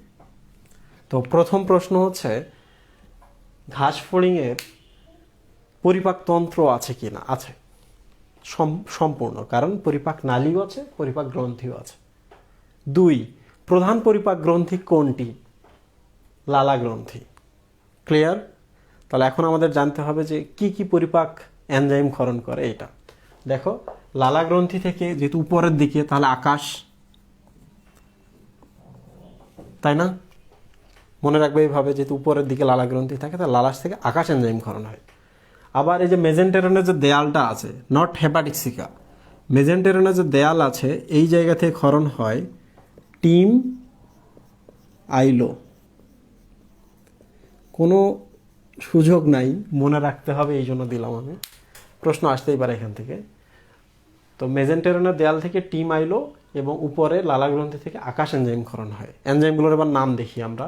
এনজাইমের নামগুলো ভুল হয় অনেকের। আতে হচ্ছে অ্যামাইলেজ, নাম দেখে বোঝা যাচ্ছে এটা কি করে। অ্যামাইলেজ, অ্যামাইলো শব্দের অর্থই হচ্ছে কিন্তু স্টার্চ বা শ্বেতসার। তাহলে শ্বেতসার জাতীয় খাদ্যকে সে হজম করে, ভাত। 2, কাতে হচ্ছে কাইটিনেজ। কাইটিনেজ, তাহলে কাইটিন নামক যে কার্বোহাইড্রেটটা আছে, এইটাকে সে হজম করবে। তাহলে খেয়াল করে দেখো, অ্যামাইলেজ মানে যারা শ্বেতসারকে হজম করবে, অ্যামাইলো মানে শ্বেতসার, কাইটিনেজ মানে যারা কাইটিনকে হজম করবে, তাহলে দুইটাই কিন্তু কার্বোহাইড্রেটকে হজম করতেছে। শ্বেতসারও কার্বোহাইড্রেট বা শর্করা, কাইটিনও কিন্তু কার্বোহাইড্রেট বা শর্করা। ক্লিয়ার? তাহলে প্রশ্ন হতেই পারে লালা গ্রন্থিতে শ্বেতসার কার্বোহাইড্রেট, লালা গ্রন্থিতে কার্বোহাইড্রেট বা শর্করা হজমকারী বা শর্করা পরিপাকের এনজাইমের নাম কি? 2টা, এখনো কিন্তু একটা বাকি আসে। সতে সেলুলেজ, সেলুলোজের উপর কাজ করে, তাহলে সেলুলোজও তো শর্করা। তাহলে লালা গ্রন্থিতে সবগুলোই শর্করা হজমকারী এনজাইম আছে। মানুষের ক্ষেত্রেও দেখো, লালাতে কি আছে? টাতে টায়ালিন, মতে মল্টেজ, এরাও কিন্তু শর্করা হজম করে। করে কি না? ঠিক কি না? ঠিক। স্টুডেন্ট, এবার দেখো পাকস্থলীতে যাই। তোমরা তো জানো পাকস্থলীতে প্রোটিনেরও পরিপাক হয়, পাকস্থলীতে হচ্ছে লিপিডেরও পরিপাক হয় মানুষের ক্ষেত্রে, সেম এদেরও। টিম আইলো, টিতে হচ্ছে ট্রিপটেজ, নট ট্রিপসিন, ট্রিপটেজ। মতে হচ্ছে মল্টেজ, মল্টোজের উপর কাজ করে। ট্রিপটেজ হচ্ছে প্রোটিনের উপর কাজ করে। আতে হচ্ছে অ্যামাইলেজ, দেখো এখানেও শর্করা পরিপাক হয়। ইতে হচ্ছে ইনভার্টেজ, আর লোতে হচ্ছে লাইপেজ।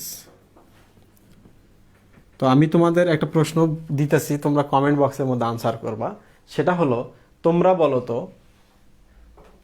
1, লিপিড পরিপাক কোথায় হয়? লিপিড কোথায় হয় পরিপাক? হয়। 2 নম্বর হচ্ছে কার্বোহাইড্রেট পরিপাককারী এনজাইমগুলোর নাম কি? এনজাইমগুলোর নাম কি? সবগুলো থেকে তোমরা বের করো খুব দ্রুত কমেন্টের মধ্যে।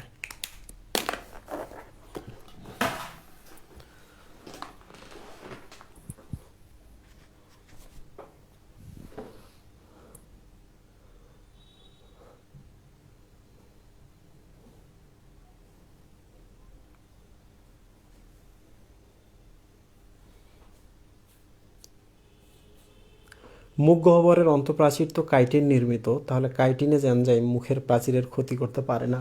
সাবাস, পাকস্থলীর প্রাচীরও তো হচ্ছে প্রোটিন। তাহলে পাকস্থলীতে মানুষের ক্ষেত্রে কেন প্রোটিন পরিপাককারী এনজাইমগুলো হজম করছে না, এটার অনেকগুলো ব্যাখ্যা হতে পারে। মানুষের ক্ষেত্রে ব্যাখ্যা তো তোমরা জানোই, 4টা কারণ। তো এদের ক্ষেত্রে ব্যাখ্যা হতেই পারে যে খাবার যখন আসে, খাবারের সাথে লালা রসগুলা নিচে নামা শুরু করে, তাই না? ওখানে তো যথেষ্ট সময় পায় না, ওরা তো মুখে নেয় আর কোত করে গিলে খায়। শুধু মানুষই মনে হয় মুখে খাবার চিবায়। আমাদের বাসায় এমন এমন মানুষ আছে যারা চিবায় না, ভাত নিয়ে কোত করে গিলে খায়।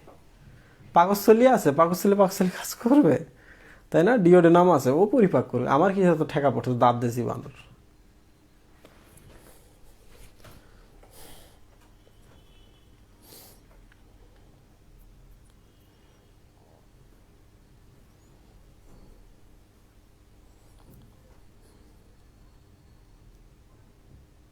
ডিটেল না পড়ালে আপনার ক্লাস করব না। আমিও তো তাই বলি, ডিটেল না পড়ালে আমিও আমার ক্লাস করব না,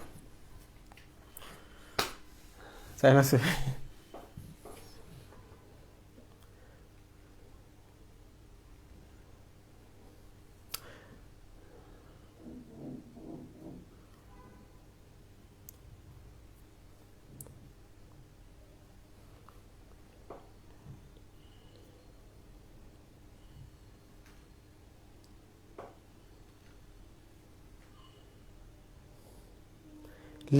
লিপিড পরিপাক কোথায় হয়? সবাই লিখছে মেজেন্টেরনে। সাবাস, অনেক ভুল করেছো। লিপিড পরিপাককারী এনজাইমের নাম আমি জানতে চাইনি। 2 নাম্বার হচ্ছে এনজাইমগুলোর নাম কি যারা কার্বোহাইড্রেট পরিপাক করে? অ্যামাইলেজ, ওকে, সেলুলেজ, কাইটিনেজ, মল্টেজ। আহারে, কেউ একজন একটু ভালো করে লেখো, দেখে একটু শান্তি পাই। পাইছি।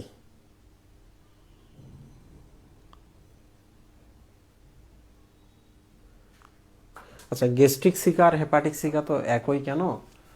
আমি জানি না যে আসলে এখানে আলাদা আলাদা থাকে কিনা, তবে আমার যেটা ধারণা সেটা হলো, আমরা তো জায়গাটাকে পাকস্থলী বলছি, তাহলে পাকস্থলীতে যে সিকা থাকবে তার নাম আমরা দিতেই পারি পাকস্থলীয় সিকা, তাই না?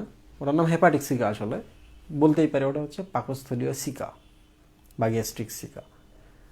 যেহেতু যকৃতের মতো কাজ করছে, মানে এনজাইম ট্যানজাইম ঢাইলা দিয়ে কাজ করতেছে, এই জন্য ওটা যকৃত সিকা ছিল, হেপাটিক সিকা ছিল। অবস্থানের জন্য তাকে গ্যাস্ট্রিক সিকা বলা হয়। আচ্ছা, একজনের কমেন্ট দেখে একটু আনন্দ পাইছি। প্রথম কমেন্টটা করেছে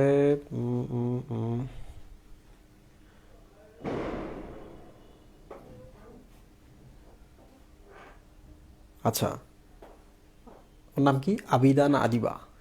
আবিদা। আবিদা সঠিক কমেন্ট করেছে। আর হচ্ছে নাবিলা আঞ্জুম ভাই সঠিক কমেন্ট করেছে। দেখো কার্বোহাইড্রেট পরিপাককারী এনজাইমগুলো দেখো। অ্যামাইলেজ একটা, অ্যামাইল মানে হচ্ছে স্টার্চ বা শ্বেতসার। কাইটিনেজ, এটা তো একটা শর্করা, কাইটিন। সেলুলেজ, সেলুলোজও তো একটা শর্করা, তাহলে 3টা পেলাম। এরপর চলে মল্টেজ, 4টা। এই যে অ্যামাইলেজ আবার এখানে 5টা। দেখো ইনভার্টেজ, ইনভার্টেজ কিন্তু ইনভার্ট সুগারের উপর কাজ করে, তার মানে এটাও হচ্ছে শর্করার উপরে কাজ করে, 6টা। তো ইনভার্টেজ কিন্তু অনেকেই দাওনি, এটাও কিন্তু শর্করা পরিপাককারী এনজাইম। লিপিড পরিপাককারী এনজাইম এটা, প্রোটিন পরিপাককারী এনজাইম হলো এটা। ক্লিয়ার? তো ঘাস ফড়িং কাইটিনেজ এনজাইম কেন লাগে? ঘাস ফড়িংয়ের বাদে তোমরা হচ্ছে তেলাপোকার কথা ভাবো। তেলাপোকা বা হচ্ছে আরশোলা, আরশোলা কিন্তু হচ্ছে খায়, মৃত আরশোলা কেউ খায় ওরা, শরীরে তো কাইটিন আছেই। তারপর হচ্ছে নোক টোক খায়, এগুলা খায় মানুষের। আরও হচ্ছে দুনিয়ার সব খায়, তাহলে তো কাইটিনেস তো লাগবেই।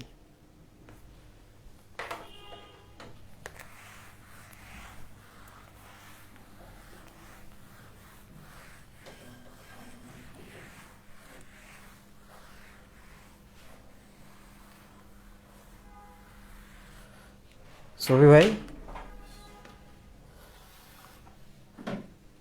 চলেন যাই।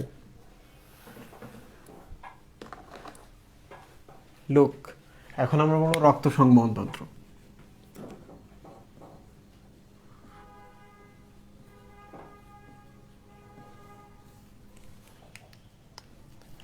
কি আমরা পড়বো?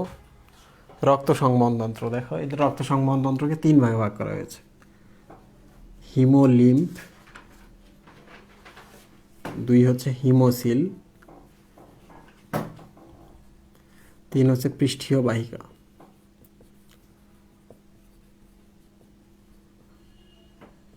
তাহলে এখন বলো তো, ঘাসফড়িংয়ের রক্ত সংবহন তন্ত্রকে কয় ভাগে ভাগ করা হয়েছে? 3 ভাগে, হিমোলিম্ফ, হিমোসিল আর হচ্ছে পৃষ্ঠীয় বাহিকা।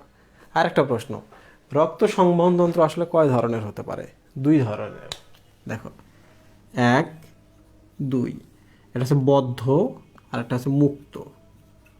কিভাবে? দেখো, এটি হচ্ছে হৃৎপিণ্ড। মানুষের ক্ষেত্রে রক্ত বের হচ্ছে, কোষের চারপাশে যাচ্ছে, মানে কৌশিক জালিকার ভেতরে কিন্তু থাকছে, ওখান থেকে আবার হৃৎপিণ্ডে আসছে, এখান থেকে ফুসফুসের পাশ দিয়ে যাচ্ছে, আবার কিন্তু হৃৎপিণ্ডে আসছে। তো তোমরা যদি একটু ভাবো, তোমরা কিন্তু দেখবা যে রক্তনালী কিংবা হৃৎপিণ্ডের বাইরে রক্তকণিকাটা কখনোই বের হচ্ছে না, কখনোই না। তার মানে হলো এটা বদ্ধ আছে, তারা বন্দি আছে। তাহলে বদ্ধ সংবহনতন্ত্র বা ক্লোজড সার্কুলেটরি সিস্টেম কিন্তু আমরা পাই মানুষের ক্ষেত্রে। মানুষ হচ্ছে করডাটা, এবং আমরা জানি তো যে করডাটার কাছাকাছি বা মানুষের কাছাকাছি বৈশিষ্ট্য হচ্ছে কার? এই যে পোকা একটা আছে, নাম কি? একটা পোকা আছে, মানে একটা হচ্ছে আছে আর কি, প্রাণী। কেঁচো মানে এনিলিডা। তো যারা মনে রাখতে পারো না, মনে রাখবা হচ্ছে এইটা, এক। যেটা বন্দি তারা হচ্ছে একাই থাকবে, এক। অ্যানিলিডা এবং কর্ডাটায় পাওয়া যায়। তো মাঝে মাঝে এরকম হয় যে হৃৎপিণ্ডের বাইরে ফাঁকা জায়গা আছে, এখানে বিশাল, তো রক্তগুলো এরকম ফাঁকা জায়গায় ঘুরতে আসছে, ফাঁকা জায়গায় ঘুরতে আসছে। তাহলে বলতেই পারি যে রক্তকণিকাগুলো মুক্ত, মুক্ত রক্ত সংবহন, রাইট? এই হচ্ছে ঘটনা। তো তোমাদের যদি এই জায়গায় কোনো প্রশ্ন থাকে একটু জানাও। কাদের ক্ষেত্রে মুক্ত দেখা যায় আজকে আমরা পড়তেছি? Arthropoda, 2 mollusca.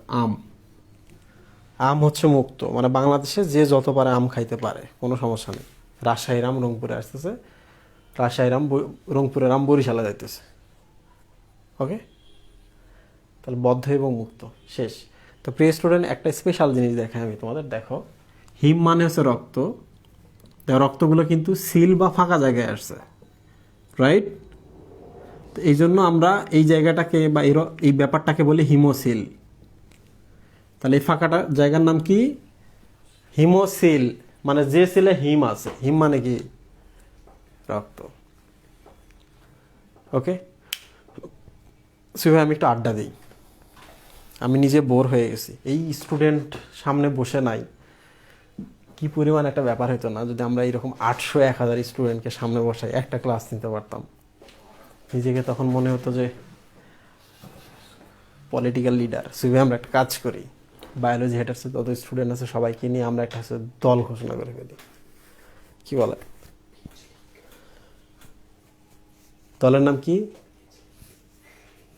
খবর আছে, যাও একটু করে খাইতেছি সেটা আমার সুযোগ থাকবে না।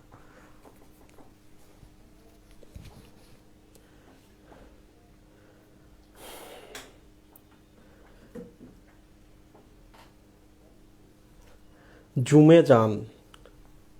জুমে তো যাচ্ছি না তোমাদের জন্যই ভাইয়া, এরা তো হার্বি ভোরাস, লিপিড প্রোটিন এসব পরিপাককারী এনজাইম কেন লাগবে? ব্যোমকেশ বক্সী বলেছ। সাবাস ব্যোমকেশ বক্সী, প্রশ্ন পাইলে আমার খুব ভালো লাগে। মাঝে মাঝে কিছু প্রশ্ন আমি অমিট করে চলে যাই, এর যথেষ্ট কারণও আছে। তুমি বলেছ এরা তো হার্বি ভোরাস, শুধুমাত্র কি খায়? ঘাস খায়। তোমাদের কি মনে আছে আমি কিন্তু বলেছিলাম এরা 3টা জিনিস খায়। ঘাস, ঘাস মানে পাতা, পাতা খায়, আর ওখানকার বীজটা খায়। এখন বলো তো বীজের মধ্যে তেল আছে কি নাই? লিপিড আছে তো। বলো তো বীজের মধ্যে প্রোটিন আছে না নাই? আছে কি না? আছে। তো সব খাইতেছে তো এরা। তাহলে কীভাবে বলতেছো যে এরা হার্বিভোরাস, তাহলে বাকিগুলো থাকবে না? কারণ বীজের মধ্যে তো সব আছে, ঘাস, পাতা, বীজ, তিনটা জিনিস খায়।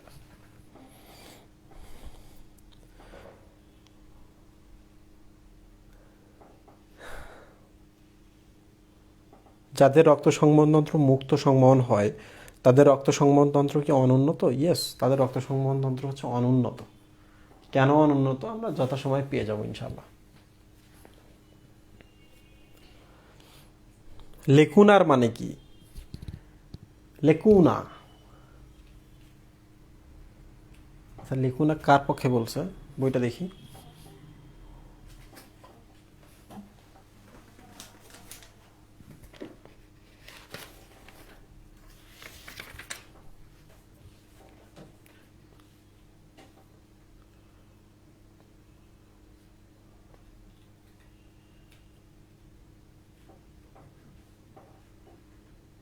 আচ্ছা, যেগুলো মুক্ত এগুলো লেখুনা বলা হয়েছে।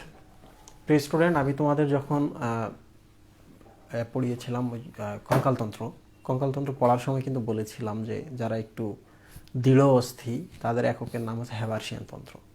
তো হ্যাবার্সিয়ান তন্ত্রে আমি বলেছিলাম যে কিছু কিছু ফাঁকা ফাঁকা জায়গা থাকে, যে জায়গাগুলোতে অস্থির কোষগুলো থাকে, অস্ট্রিওসাইট, মনে আছে তোমাদের? তো ওই ফাঁকা জায়গাগুলোর নামই হচ্ছে কিন্তু লেকুনা। তাহলে অস্থি কোষ কোথায় থাকে? লেকুনাতে থাকে। তো এখন দেখো তো, ওইটা ফাঁকা জায়গা না, যেখানে, যেটাকে আমরা হিমোসিল বলতেছি, যেখানে ঘুরতে গেছে ওপেন সার্কুলেটরি সিস্টেমের ক্ষেত্রে, তাহলে ওইটাকে আমরা লেকুনা বলতে পারি না? তাহলে এটা লেকুনার সংবহনও বলতে পারি, দোষ তো নাই। লেকুনা মানে ফাঁকা জায়গা, তাহলে সিলম মানেও তো ফাঁকা জায়গা।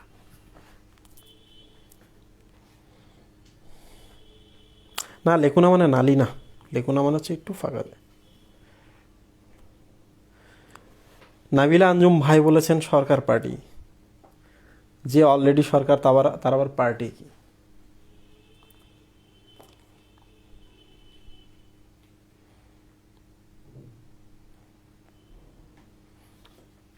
কিরে, তোরা পড়ালেখায় এতই ব্যস্ত হয়ে গেছিস যে আমার কোনো প্রশ্ন করতে পারতেছিস না, যে এটা নিয়ে আমি একটু আড্ডা দিই তোমাদের সাথে? একটু প্রশ্ন কর। সুফি ভাই, আপনি প্রশ্ন করেন। ফার্স্ট প্রশ্ন আজকে আমরা সুফি ভাইয়ের কাছ থেকে নেব। সুফি ভাই বলেন, ফার্স্ট প্রশ্ন কি? আপনি আমার সম্পর্কে কি জানতে চান? সব জানেন না আমার সম্পর্কে, এটা সত্যি। বলেন, মানে একটা আড্ডার তো একটা ছল লাগবে।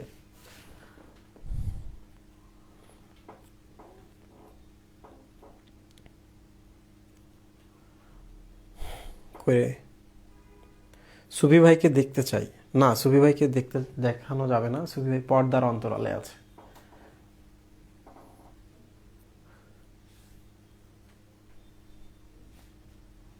Sabrina Lina is watching with you.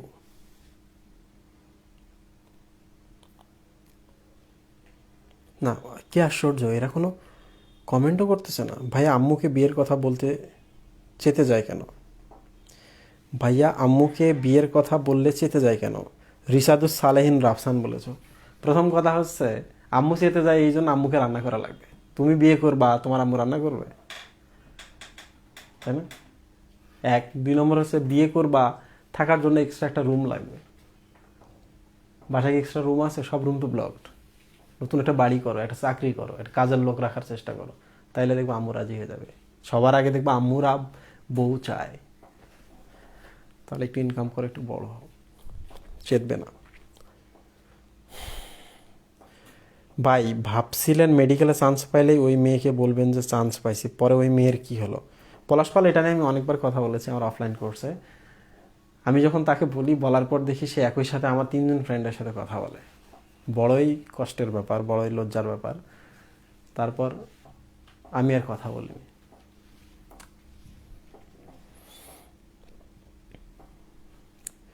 ভাই ক্লিভেজ বুঝি না। হ্যাঁ, ক্লিভেজ নিয়ে আমি একদিন পড়াবো ইনশাল্লাহ, চিন্তা করো না। মশকির লালা গ্রন্থিতে বহিঃপ্রাচীর কি ভেদ্য? না হলে হিমোসিল থেকে ম্যালেরিয়া জীবাণুর স্পোরোজয়েডগুলো কিভাবে লালা গ্রন্থির ভেতরে যাচ্ছে?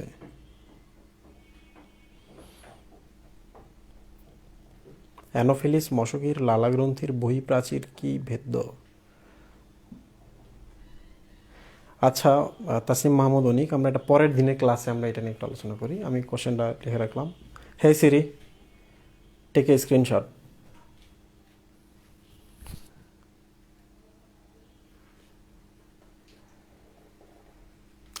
আয়দা হাসান বলেছে, স্যার আর্থ্রোপোডার বহিকঙ্কাল কিউটিকল নির্মিত, এই উক্তিটি সঠিক না?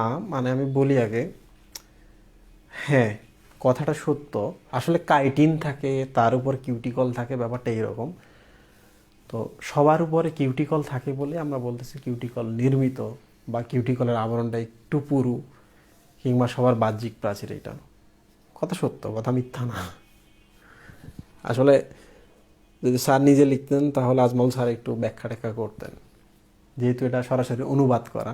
তো ওখানে যেভাবে ছিল ওইভাবে। আমি তো জানি না যে ওই লাইনটা কেমন ছিল, কোন বই থেকে উনি অনুবাদ করছে। আমি যদি কখনো ওই বইটা পাই তাহলে অবশ্যই আমি এটা নিয়ে আলোচনা করব।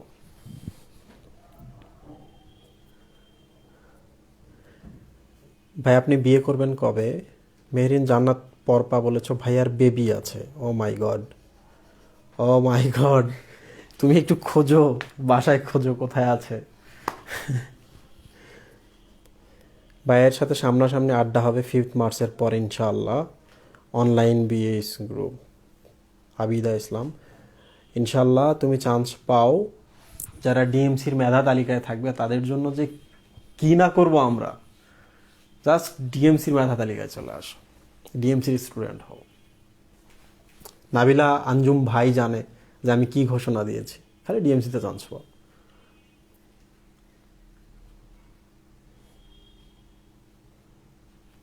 আপনার তো বাড়ি গাড়ি সবই হয়ে গেল, তাহলে বিয়েটা করবেন কবে? আমাদের কিন্তু ইনভাইট করতেই হবে। নাবিলা আঞ্জুম ভাই বলেছ, বাইকে ছাড়া কখনো বিয়ে করা যায় না। 1-2 নম্বর সে বাড়ি গাড়ি করেছি, এর মানে এই নয় যে বিয়ে করতে হবে। বিয়ে আটকে আছে বাড়ি গাড়ির জন্য, এখনো তো 300টা দেশ বাকি আছে ঘোরার।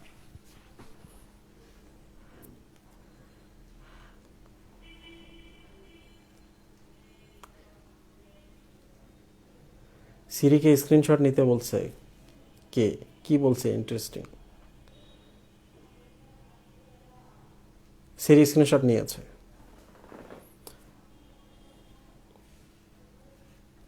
আচ্ছা, পলাশ পাল বলেছ আবার ডিএমসি। ডিইউতেও তো পড়তে চায় অনেকে। না পলাশ পাল, আমি আসলে এই জন্যই এটা ডিএমসির কথা বলেছি, কারণ ফিমেল থেকে প্রশ্ন ছিল। এটা ফিমেল না মেল থেকে ছিল।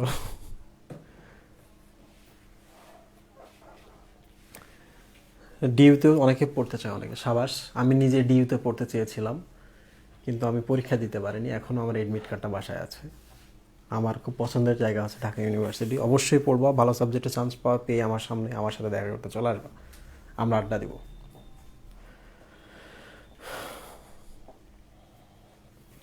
ভাইয়া, পরজীবীদের বিভিন্ন অঙ্গের পরিবর্তন হলেও মিথজীবীদের অঙ্গের পরিবর্তন ঘটে না কেন? একদমই বুঝি নাই। তুমি হচ্ছে প্রশ্নের উৎসটা যদি আমাকে স্ক্রিনশট দিয়ে দিতা তাহলে আমি এটার একটা আনসার করতে পারতাম। স্যার আপনি কি বিয়ে করবেন না তাহলে? তাহসিন স্বর্ণালী, বিয়ে করব, অনেকগুলো বিয়ে করব।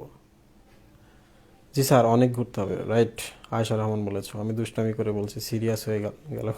আমিও দুষ্টামি করে বলেছি। মিসকে নিয়ে ঘুরবেন 300টা কান্ট্রিতে। ইয়েস, ইনশাল্লাহ। কই পেন কই?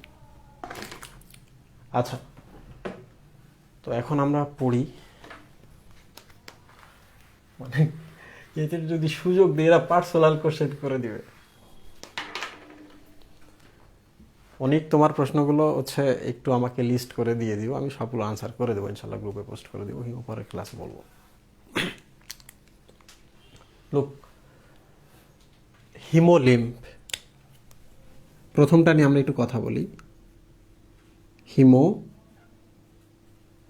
লিম্ফ, হিম মানে হচ্ছে রক্ত,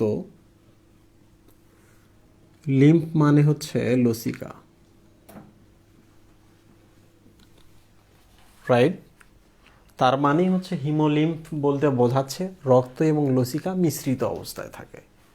কেন থাকে?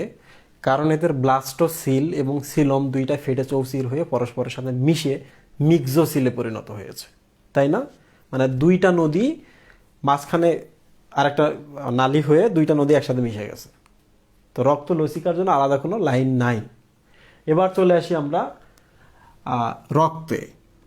রক্তে তো দুইটা জিনিস থাকে, একটা হচ্ছে প্লাজমা, পানি অংশটা, আর একটা হচ্ছে রক্তকণিকা, রাইট? তো এদের রক্তকণিকাগুলোকে বলা হয় হিমোসাইট। হিমোসাইট আমাদের সময় যে কি ভয়ানক ছিল এই অংশটুকু, তোমাদের সময় তো তেমন বেশি আলোচনা করা নাই। হিম মানে হচ্ছে রক্ত, সাইট মানে হচ্ছে কোষ। তাহলে হিমোসাইট মানেই কিন্তু হচ্ছে রক্তকোষ বা রক্তকণিকা, বোঝা গেল? তো এদের রক্তকণিকাতে কিন্তু ধরা যাক এটা একটা রক্তকণিকা, আমাদের ক্ষেত্রে হিমোগ্লোবিন থাকে। হিমোগ্লোবিন থাকলে সুবিধা হচ্ছে এরা অক্সিজেন পরিবহন করতে পারে।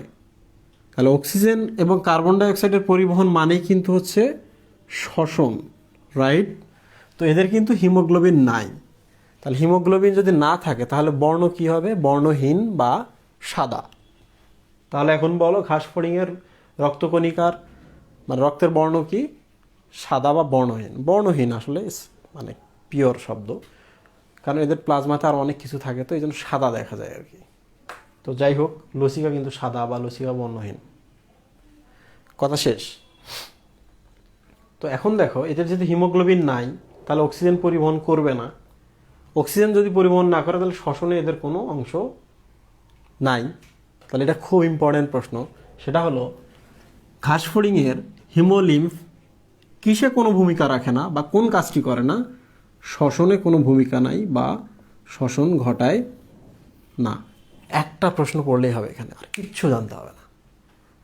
তাহলে আমরা মোটামুটি পড়ে ফেললাম। 2, তাহলে কি আসলে করে সে? আমাদের রক্তে তো আর অনেক কাজ আছে। বজ্র পরিবহন করা 1, 2 নম্বর হচ্ছে আচ্ছা অক্সিজেন কার্বন ডাইঅক্সাইড কীভাবে পরিবাহিত হয় একটু বলি। দুই পাশে ওদের ছিদ্র আছে, এই পাশে অক্সিজেন ঢোকে, এই পাশে বের হয়ে চলে যায়, সরাসরি কোষের কাছে যায়, সরাসরি কোষ থেকে বাইরে আসে। ক্লিয়ার? তো কোষের কাছে যখন যায় তখন কিন্তু দেখো এই যে রক্তকণিকায় কিন্তু সে মেশে না। সে কোথায় মেশে? প্লাজমাতে মেশে, প্লাজমা বা পানিটাতে মেশে। ক্লিয়ার? মিশেই কিন্তু কোষের কাছে যায়।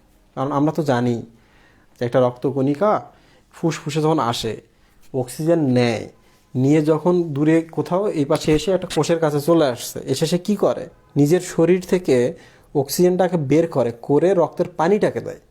পানিটা হচ্ছে কোষের চারপাশে ঘুরতেছে, তাই না? ইন্টারস্টিশিয়াল ফ্লুইড যেটা বা লসিকা যেটা তার কাছে যাচ্ছে, সে আবার কোষের গায়ে দিয়ে দিচ্ছে। তাহলে রক্তকণিকা কিন্তু সরাসরি কোষের ভেতরে দেয় না। তো এই রক্তকণিকার ভেতরে যেহেতু হিমোগ্লোবিন নাই তাহলে দেওয়ার কোনো প্রশ্নই আসে না, সে যা ছেড়ে দেয়, মানে সে কখনোই নেয় না। তাহলে কোন পাশে আসে? শরীরের দুই পাশে ফুটা আছে, ফুটাতে প্রবেশ করে, কোষের কাছে যায়, কোষ থেকে আবার ফুটাতে বের হয়ে চলে যাচ্ছে কার্বন ডাইঅক্সাইড। ঘটনা শেষ। শ্বসনতন্ত্রে গেলে এটা আমরা বুঝতে পারবো, এটা নিয়ে কনফিউশনের কিছু নাই।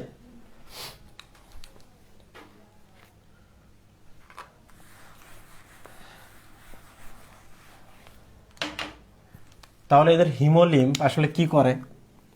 বজ্র পরিবহন করে, অ্যামাইনো অ্যাসিড বিভিন্ন জিনিস পরিবহন করে। এদের তো হরমোন আছে, হরমোন পরিবহন করছে। তারপর হচ্ছে মনে করো খোলস মোচনের ব্যাপার আছে, খোলস মোচনটাও এরা ঘটাচ্ছে। সংকোচন প্রসারণ ঘটায় খোলস মোচন করে দিচ্ছে। খোলস মোচনের জন্য কিন্তু দেখো হরমোন একটা দায়ী আছে, একডাইসন হরমোন। তো এই একডাইসন হরমোনটা তো পরিবহনের জন্য তো রক্ত লাগবে। তাহলে এখন বলো তো হরমোন পরিবহন করে কাজ কার? হিমোলিম্ফের কাজ, রাইট? কোন হরমোন? একডাইসন হরমোন। একডাইসন হরমোন পরিবহন করে যেহেতু সে খোলস মোচন করছে, তাহলে আমরা বলতেও পারি খোলস মোচনে অংশ নেয় কে? রক্ত। কারণ খোলস মোচনের এনজাইম হরমোনটা রক্তের মাধ্যমে যায়। তাহলে রক্তের আরও একটা কাজ পেলাম আমরা, খোলস মোচনে অংশ নেয়। ভালো করে মনে রাখবা। ক্লিয়ার? যদি জিজ্ঞেস করে যে খোলস মোচনে অংশ নেয় কোন হরমোন, আমরা পড়বো পরের ক্লাসে, একডাইসন হরমোন। আবার যদি বলে যে হিমোলিম্ফ খোলস মোচনে অংশ নেয়, এটা সঠিক না ভুল? এটা কিন্তু সঠিক। এবার চলে আসি আমরা হিমোসেল। প্রে স্টুডেন্ট একটা ছবি দেখায় তোমাদের।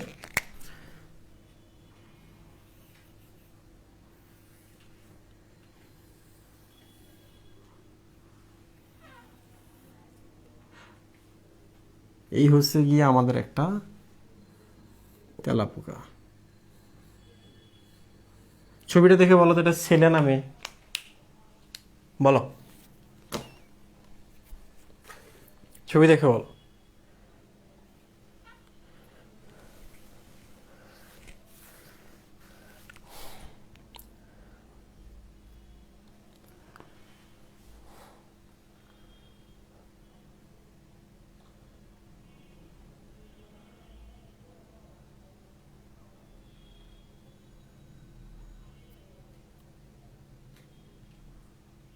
আচ্ছা, তাসনিম মাহমুদ অনেকে একটা প্রশ্ন করেছো যে হিমোলিম্ফ আবার ডানা সঞ্চালন করে কিভাবে, কোথায় রক্ত আর কোথায় ডানা।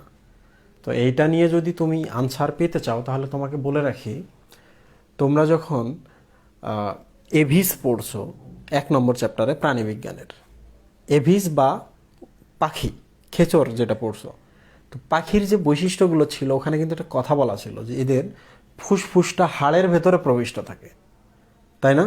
বায়ুথলি যেটা থাকে এদের এবার হাড়ের ভেতরে প্রবিষ্ট থাকে। তাতে দুইটা সুবিধা হয়, একটা হচ্ছে সরাসরি ওখান থেকে ওই কোষগুলো অক্সিজেন পায়। কোথায়? এই ডানারগুলা। আর তোমরা তো জানো ওদের ডানা ঝাপটাতে হয় সারাদিন, তাহলে প্রচুর শক্তি লাগে, শক্তির জন্য অক্সিজেন লাগে, তাই না? তাহলে বায়ুথলিগুলো প্রবিষ্ট হলে একটা সুবিধা, অক্সিজেনটা খুব তাড়াতাড়ি পাচ্ছে। এদের পরিপাক নালীটাও দেখবা যে খুব দ্রুত পরিপাক করতে পারে। দ্রুত পরিপাক করতে পারে বলেই কিন্তু এরা আকাশে উঠতে পারে এত দীর্ঘক্ষণ। নইলে আমরা তো এরকম ছোটাছুটি করি, আমাদের আসলে 3 বেলা খেয়ে হইতো না, আমাদের সকালে খাওয়া শুরু করতে হইতো, ঘুমানোর আগ পর্যন্ত খাওয়া লাগতো, রাইট? পাখিদের ক্ষেত্রে এটা হচ্ছে খাচ্ছে, তুমি গাছের নিচে গেছো, তোমার মাথার উপরে চিত্রকর্ম করে দিল। মানে কি, কিছুক্ষণ আগে খাইছে, তোমার মাথার উপর এখনই চিত্রকর্ম করে দিচ্ছে, এত দ্রুত পরিপাক করে এরা।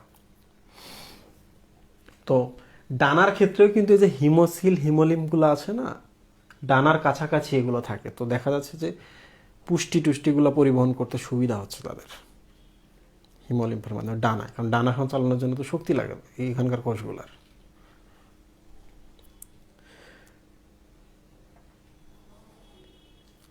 এরা যে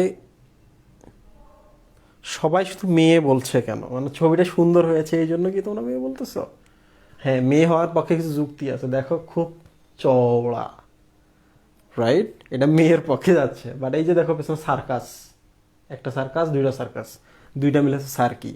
তাহলে পায়ু বা অ্যানাসের কাছে যে সার্কি থাকে তাদেরকে বলে অ্যানাল সার্কি। অ্যানাল সার্কি কিন্তু পুরুষের বৈশিষ্ট্য। তাহলে এটা আসলে হচ্ছে কমন জেন্ডার, এটা পুরুষ, এটা স্ত্রী, এটা লিঙ্গ, রাইট? ওকে, এটা দেখে বুঝবা যে এটা মেয়ে, সরি এটা ছেলে। এটা বেশি চওড়া হয়ে গেছে, খাটো হয়ে গেছে, সমস্যা এই জায়গায়। চওড়া হওয়ার জন্য আমরা এটা বলতেই পারি মেয়ে, বাট ওইটা কিন্তু প্রধান এখানে। তো ঠিক আছে, দেখো প্রিয় স্টুডেন্ট, হিমোসিল এবার আসি আমরা। হিম মানে হচ্ছে রক্ত, সিল মানে হচ্ছে গহ্বর। তাহলে হিমোসিল মানে কি? রক্তে পূর্ণ গহ্বর, রাইট? মজার ব্যাপার দেখো, এদের পুরো শরীরটাই কিন্তু রক্তে পূর্ণ। তাহলে পুরো শরীরটাই কি? হিমোসিল। তাহলে পুরো শরীরটা কেন পার্টিশন দিব এবার, দেখো, এক দুইটা পার্টিশন দিলাম। এই ছবিটা আজকে আমি পড়াবো, টিফিনে দিয়েছি, কিন্তু আমি তখন পরিপাক নালী আলোচনার সময়টা নিয়ে আলোচনা করি নাই। আচ্ছা, এটা পরের ক্লাসে আমি পড়াবো, সমস্যা নেই। দেখো, তো খুব ইম্পর্টেন্ট কথা, এখন দেখো প্রকোষ্ঠ কয়টা হলো? একটা, দুইটা, তিনটা, তাই না? তার মানে এতে যে হিমোসিলটা আছে, রক্তে পূর্ণ যে গহ্বরটা আছে সারা শরীরে, এটা কয় প্রকোষ্ঠ বিশিষ্ট? 3 প্রকোষ্ঠ বিশিষ্ট। দেখো, 1 2 3, মানে 1 2 3, এই যে দেখো 1 2 3, খুবই স্পেশাল ব্যাপার। দেখো বইয়ের মধ্যেও কিন্তু এই ছবিটা কিন্তু এরকম করে দেওয়া আছে, ডট ডট ডট করে দেওয়া আছে। তার মানে হলো এই যে মাঝখানে যে পর্দাগুলো থাকে, দেখো, তাহলে এইটা হচ্ছে পর্দা একটা, এটা একটা পর্দা, মানে এইটা একটা পর্দা আর কি, এটাও একটা পর্দা। ওকে, যেটা পিঠের দিকে আছে তাহলে এটার নাম কি পর্দা? পৃষ্ঠীয় পর্দা। এটা যেহেতু বুকের দিকে আছে তাহলে এটার নাম কি? অঙ্কীয় পর্দা। তাহলে প্রশ্ন হতেই পারে ঘাসফড়িংয়ের হিমোসিল বা রক্তে পূর্ণ গহ্বর কয় ভাগে বিভক্ত? 3 ভাগে বিভক্ত। 2 নম্বর প্রশ্ন হতে পারে যে হিমোসিল কয়টি পর্দা দ্বারা বিভক্ত? 2টি, তাই না? একটা লম্বা লাঠিকে যদি আমি 3 ভাগ করতে চাই 2 বার কাটা লাগবে, ঠিক কিনা? তো এবার দেখি আমরা, সেটা হলো দেখো এই যে এগুলো ছিদ্রযুক্ত, রাইট? এই যে ছিদ্র ছিদ্র ছিদ্র, তাহলে পর্দাগুলো কি ছিদ্রযুক্ত। তার মানে হলো এখানকার রক্তগুলো এদিক যেতে পারে, এগুলো এদিক যেতে পারে, তাই না? তাহলে সারা শরীর ঘুরে বেড়াইতেছে। এটা খুব ইম্পর্টেন্ট কথা যে পর্দাগুলো ছিদ্রযুক্ত।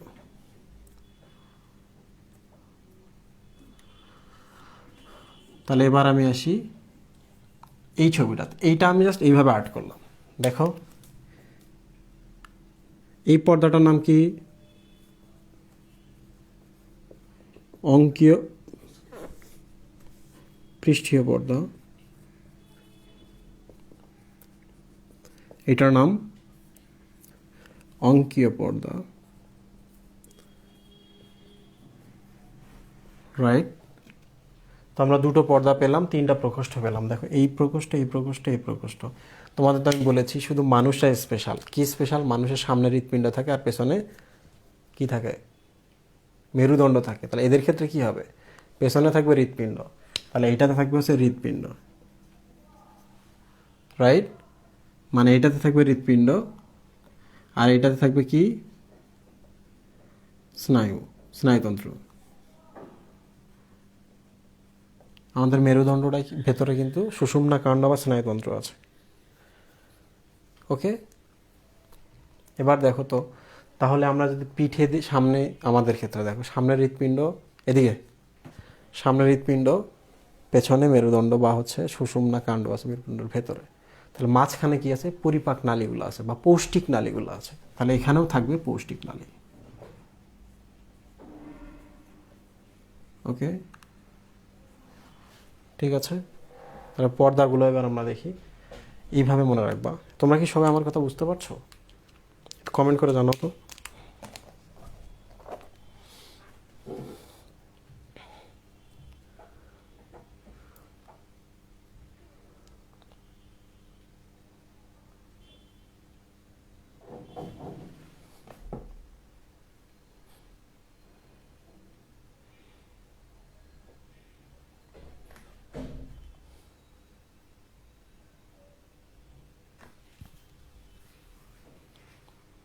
একটু দাও তো।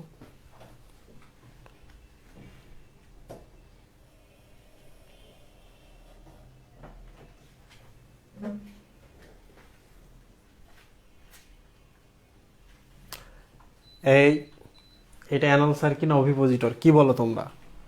অভিপোজিটর যেটা, সেটা যে এই পাশে এখানে থাকে এরকম পাইপের মতো লম্বা, এই পাশে একটা, এই পাশে একটা দিয়েছি। তো এটা হচ্ছে সার্কাস। আমি বলেছিলাম না এরোপ্লেনের পেছনে যেগুলো থাকে ওই রকম দেখতে, এরোপ্লেন পেছনে 2টা। তো এগুলো হচ্ছে অ্যানাল সার্কি বা অ্যানাল সার্কাস। আচ্ছা, খুব ইম্পর্টেন্ট প্রশ্ন এখান থেকে আসবে। দেখো আমি এই ছবিটা এখানে দিয়েছি, মানে এইভাবে কেটে এটা করলাম। ওকে, তো আমি যদি এখন তোমাদের বলি যে পর্দা কয়টা? 2টা, পৃষ্ঠীয় পর্দা এবং অঙ্কীয় পর্দা। ওকে, 2। তাহলে পৃষ্ঠীয় পর্দার উপরে একটা গহ্বর তৈরি হয়েছে। পৃষ্ঠীয় পর্দা এবং অঙ্কীয় পর্দায় যে এটা ছিদ্রযুক্ত পর্দা, এটার মাঝখানে একটা গহ্বর তৈরি হয়েছে। অঙ্কীয় পর্দার নিচে একটা গহ্বর তৈরি হয়েছে। তাহলে গহ্বর কয়টা? 3টা। এবার চলে আসি গহ্বরগুলোর নাম। দেখো পৃষ্ঠীয় পর্দার উপরে যে গহ্বর আছে এইটার নাম হচ্ছে পেরিকার্ডিয়াল সাইনাস। সাইনাস মানে গহ্বর, সাইনাস মানে একটা ফাঁকা জায়গা। ওকে, দেখো এই যে আমি বলছিলাম না হৃৎপিণ্ড, তাহলে হৃৎপিণ্ড মানে তো কার্ডিয়াক। তাহলে এইটার না, এই জায়গাটার নাম হচ্ছে পেরিকার্ডিয়াল সাইনাস। কেন পেরিকার্ডিয়াল বলে আমি বলি। এখানে যদি আমি একটা হৃৎপিণ্ড দিই এরকম করে, তাহলে দেখো হৃৎপিণ্ডের প্রান্ত বরাবর এই যে সাইনাস, ফাঁকা জায়গা, এইগুলো সাইনাস, এগুলো তার হৃৎপিণ্ডের প্রান্ত বরাবর আছে বলে এই ফাঁকা জায়গাগুলো, এই ফাঁকা জায়গাগুলো এই জন্য পেরি হৃৎপিণ্ডের পেরিতে আছে, তাহলে এগুলোই হচ্ছে পেরিকার্ডিয়াল সাইনাস। ওকে, তাহলে এটার নাম হচ্ছে পেরিকার্ডিয়াল সাইনাস। যেহেতু আমি স্নায়ুটা নিচে দিয়েছি, তাহলে এটার নাম হচ্ছে পেরিনিউরাল সাইনাস। মাঝখানে যেহেতু পৌষ্টিক নালী দিয়েছি, পৌষ্টিক নালীগুলো তো হচ্ছে অঙ্গ, ভেতরের অঙ্গ, তাহলে অন্তর্যন্ত্র বা ভেতরের অঙ্গকে বলা ভিসেরা, তাহলে হচ্ছে পেরি ভিসেরাল সাইনাস। এখন আমি প্রশ্ন করব, দেখো সুফি ভাই আনসার করেন। পর্দা কয়টা? দুইটা। উপরে পর্দার নাম কি? পৃষ্ঠীয় পর্দা। নিচের পর্দার নাম কি? অঙ্কীয় পর্দা। পর্দাগুলো কি? ছিদ্রযুক্ত। ছিদ্রযুক্ত হলে সুবিধা কি? রক্ত যাতায়াত করতে পারে এক গহ্বর থেকে আরেকটা জায়গায়, রাইট? এখন বলেন তো, পৃষ্ঠীয় পর্দার উপরের গহ্বরের নাম কি? সাইনাসের নাম কি? Pericardial sinus. পৃষ্ঠীয় পর্দার নিচে কিন্তু অঙ্কীয় পর্দার উপরে সাইনাসের নাম কি?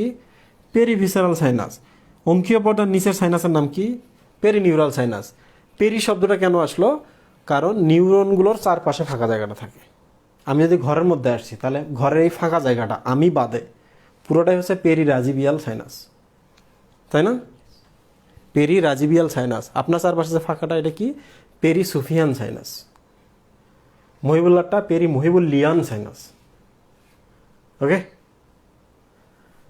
তাহলে এখন বলো তো, এই ঘরের মধ্যে আমি আছি, আমার চারপাশটা যদি হয় পেরিরাজিবিয়াল সাইনাস, তাহলে এই ঘরের মধ্যে কি থাকছে? এই সাইনাসের মধ্যে কি থাকছে?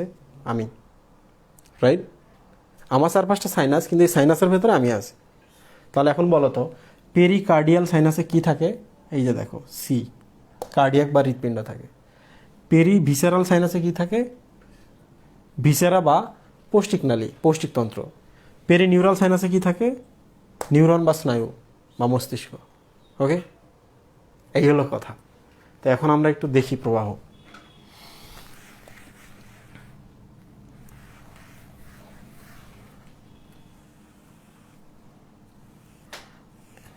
আচ্ছা, এরা মনে হয় বুঝতেই পারছে না, চেঁচামেচি করছে না কেন? ও, আমরা তো লাইভ ক্লাস নিচ্ছি, ওদের তো শব্দ পাওয়া যাবে না। প্রিয় স্টুডেন্ট, দেখো, এদের যে হৃৎপিণ্ডটা থাকে, এটাকে হৃৎপিণ্ড বলে না, এটাকে কি বলা হয়? হৃদযন্ত্র। হৃদযন্ত্র, ভালো করে খেয়াল করো, পিণ্ড নয়।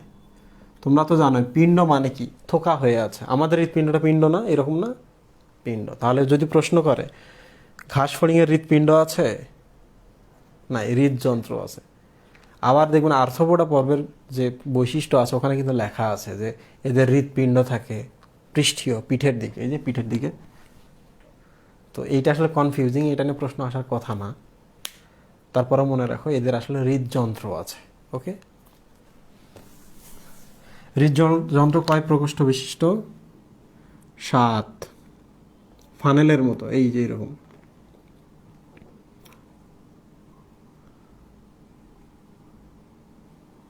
দুই,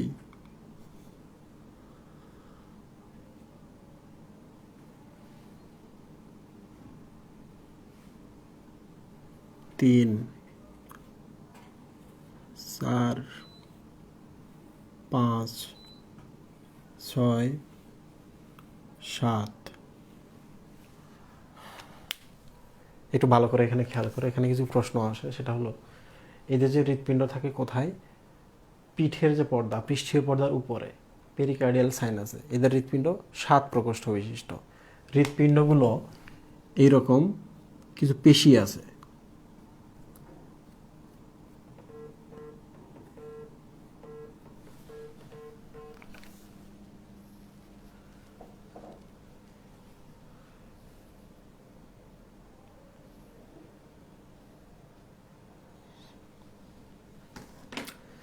কিছু পেশি আছে, এদের কাজ হলো কি, যে এরা টান দেয়, তাহলে যে মাথাটা আছে না,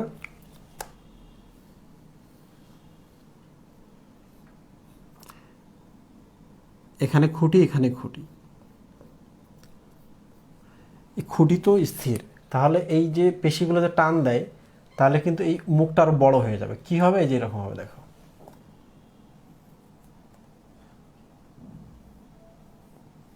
এরকম হয়ে গেল, দেখলা?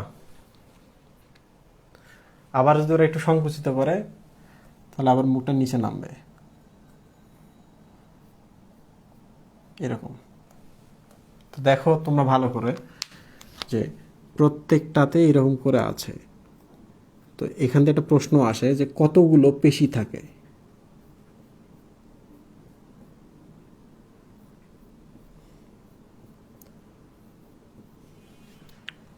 এক জোড়া, দুই জোড়া, তিন জোড়া, চার জোড়া, পাঁচ জোড়া, সম্ভবত এটা একটা 6 জোড়া। 7টা হৃৎপ্রকোষ্ঠ, বাট 6 জোড়া পেশি থাকে। পেশিগুলোর নাম হচ্ছে অ্যালারি পেশি।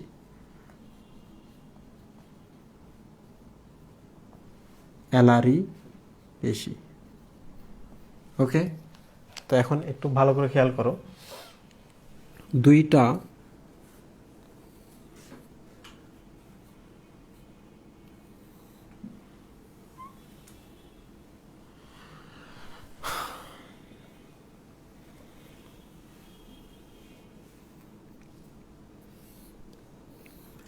স্টুডেন্ট একটু ভালো করে খেয়াল করো, এই যে দেখো এই পাশে একটা ছিদ্র পথ আছে, এই যে তাহলে যে কোনো পাশে এই পাশে রক্ত প্রবেশ করতে পারে, তাই না?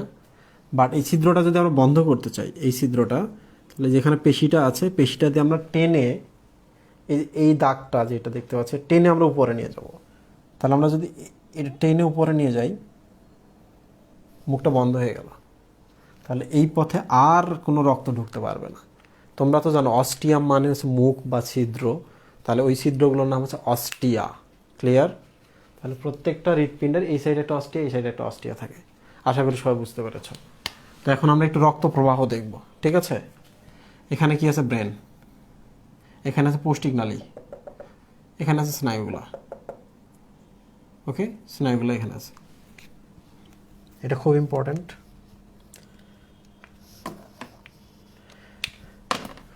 ধরা যাক রক্ত যে কোনো এক জায়গা থেকে আমরা শুরু করলাম। ধরা যাক রক্ত আছে মাথায়, মাথার সাথে এই লাইনটা সম্পর্কিত, কারণ এটাই হচ্ছে পেরিনিউরাল সাইনাস। পেরিনিউরাল সাইনাসে রক্ত আছে। ওকে, রক্তগুলো করবে কি? পেরিভিসেরাল সাইনাসে যাবে। পেরিভিসেরাল সাইনাস থেকে যাবে কোথায়? পেরিকার্ডিয়াল সাইনাসে। দেখো ভালো করে, পেরিকার্ডিয়াল সাইনাসে এই যে দেখো একটা রক্তনালী, এটার নাম হচ্ছে পশ্চাৎ অ্যাওর্টা। পশ্চাৎ অ্যাওর্টা মানে মহাধমনী। রক্তটা এই পাশে ভেতরে প্রবেশ করবে এখানে, কিংবা এই যে এই ছিদ্রগুলোতে ভেতরে প্রবেশ করবে। অ্যালারি পেশিটা টান দিবে, তখন হবে মুখটা বন্ধ হয়ে যাবে। হৃৎপিণ্ড যদি সংকুচিত হয়, রক্তগুলো ধীরে ধীরে ধীরে ধীরে সামনে চলে আসবে। এরপর এই প্রকোষ্ঠ থেকে, এইটার নাম হচ্ছে সম্মুখ অ্যাওর্টা বা সম্মুখ মহাধমনী। রক্তটা এখানে বের হবে, হয়ে মস্তিষ্কে যাবে। মস্তিষ্ক থেকে আবার এখানে, এখান থেকে এখানে। তাহলে সিকোয়েন্সটা কি হলো? পেরিনিউরাল সাইনাস থেকে পেরিভিসেরাল সাইনাস, পেরিভিসাল সাইনাস থেকে হচ্ছে পেরিকার্ডিয়াল সাইনাস, পেরিকার্ডিয়াল সাইনাস থেকে হচ্ছে পশ্চাৎ অ্যাওর্টার ভেতর দিয়ে হৃৎপিণ্ড, হৃৎপিণ্ড থেকে ধীরে ধীরে আসবে সম্মুখ অ্যাওর্টা, সম্মুখ অ্যাওর্টা থেকে বের হয়ে আবার চলে যাবে পেরিনিউরাল সাইনাসে, পেরিনিউরাল সাইনাস থেকে আবার পেরিভিসারাল সাইনাস। এটার সিকোয়েন্স প্রত্যেক মিনিটে 100 থেকে 110 বার বিট দেয় এরা। তোমরা কি আমার কথা বুঝতে পেরেছো? বই খুললেই সবাই ক্লিয়ার দেখতে পাবো ছবিগুলো।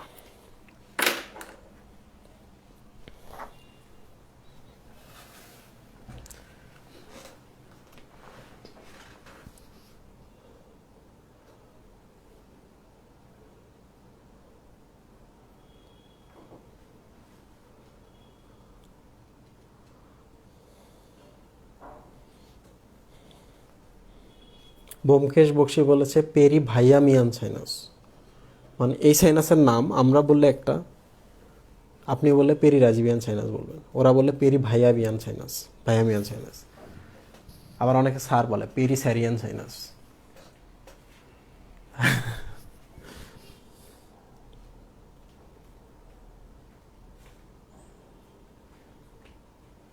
অ্যালারি মাসল সংকোচনের জন্য কি এদের স্যান এভিয়েন থাকে? আর কোন পর্বে সর্বপ্রথম এসএএন এভিয়েন দেখতে পাওয়া যায়? এসএএন এভিয়েন ব্যাপারে তো কোনো পর্বে কোথাও বলা নাই, এটা প্রশ্নটা কখনো আমার মাথায় আসেনি। তো আমি এইটাও হচ্ছে দেখে ইনশাল্লাহ পরের ক্লাসে জানাবো।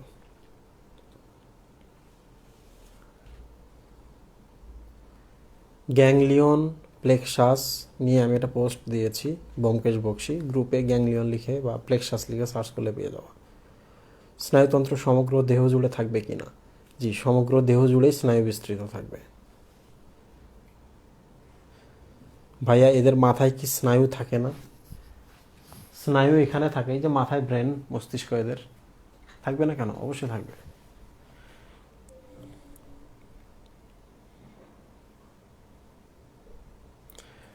রিসাতুস সালেহিন রাফসান বলেছে, ভাইয়া বাসার সবাই আগুন লাগছে ভেবে নিচে চলে গেছে। সাবাস, আমি যাই নাই, ক্লাস মিস দেওয়া যাবে না, তুমিও যাও, আগুন নিভাও একটু, ক্লাসের থেকে মানুষের জীবনের দাম বেশি। আচ্ছা, আজকে আমরা খুব কম স্টুডেন্ট নিয়ে ক্লাস করেছি, তোমাদের অনেক ধন্যবাদ। ইনশাআল্লাহ আমরা পরের ক্লাসে বাকিটা শেষ করব। ফুল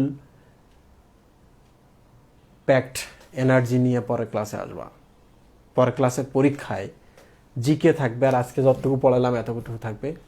লাস্ট পার্ট মানে পরের দিন যেটা পড়ালাম এটা নিয়ে তো আবার পরে পরীক্ষা হবে। ওই পরীক্ষাতে গিয়ে কিন্তু আমি 50 মার্কের পরীক্ষা নেব হাইড্রা এবং ঘাস ফড়িং থেকে। খুব সিরিয়াসলি পড়াশোনা করবো, ঠিক আছে? ভালো থাকো, সুস্থ থাকো, আবার দেখা হবে ইনশাল্লাহ। আল্লাহ হাফিজ।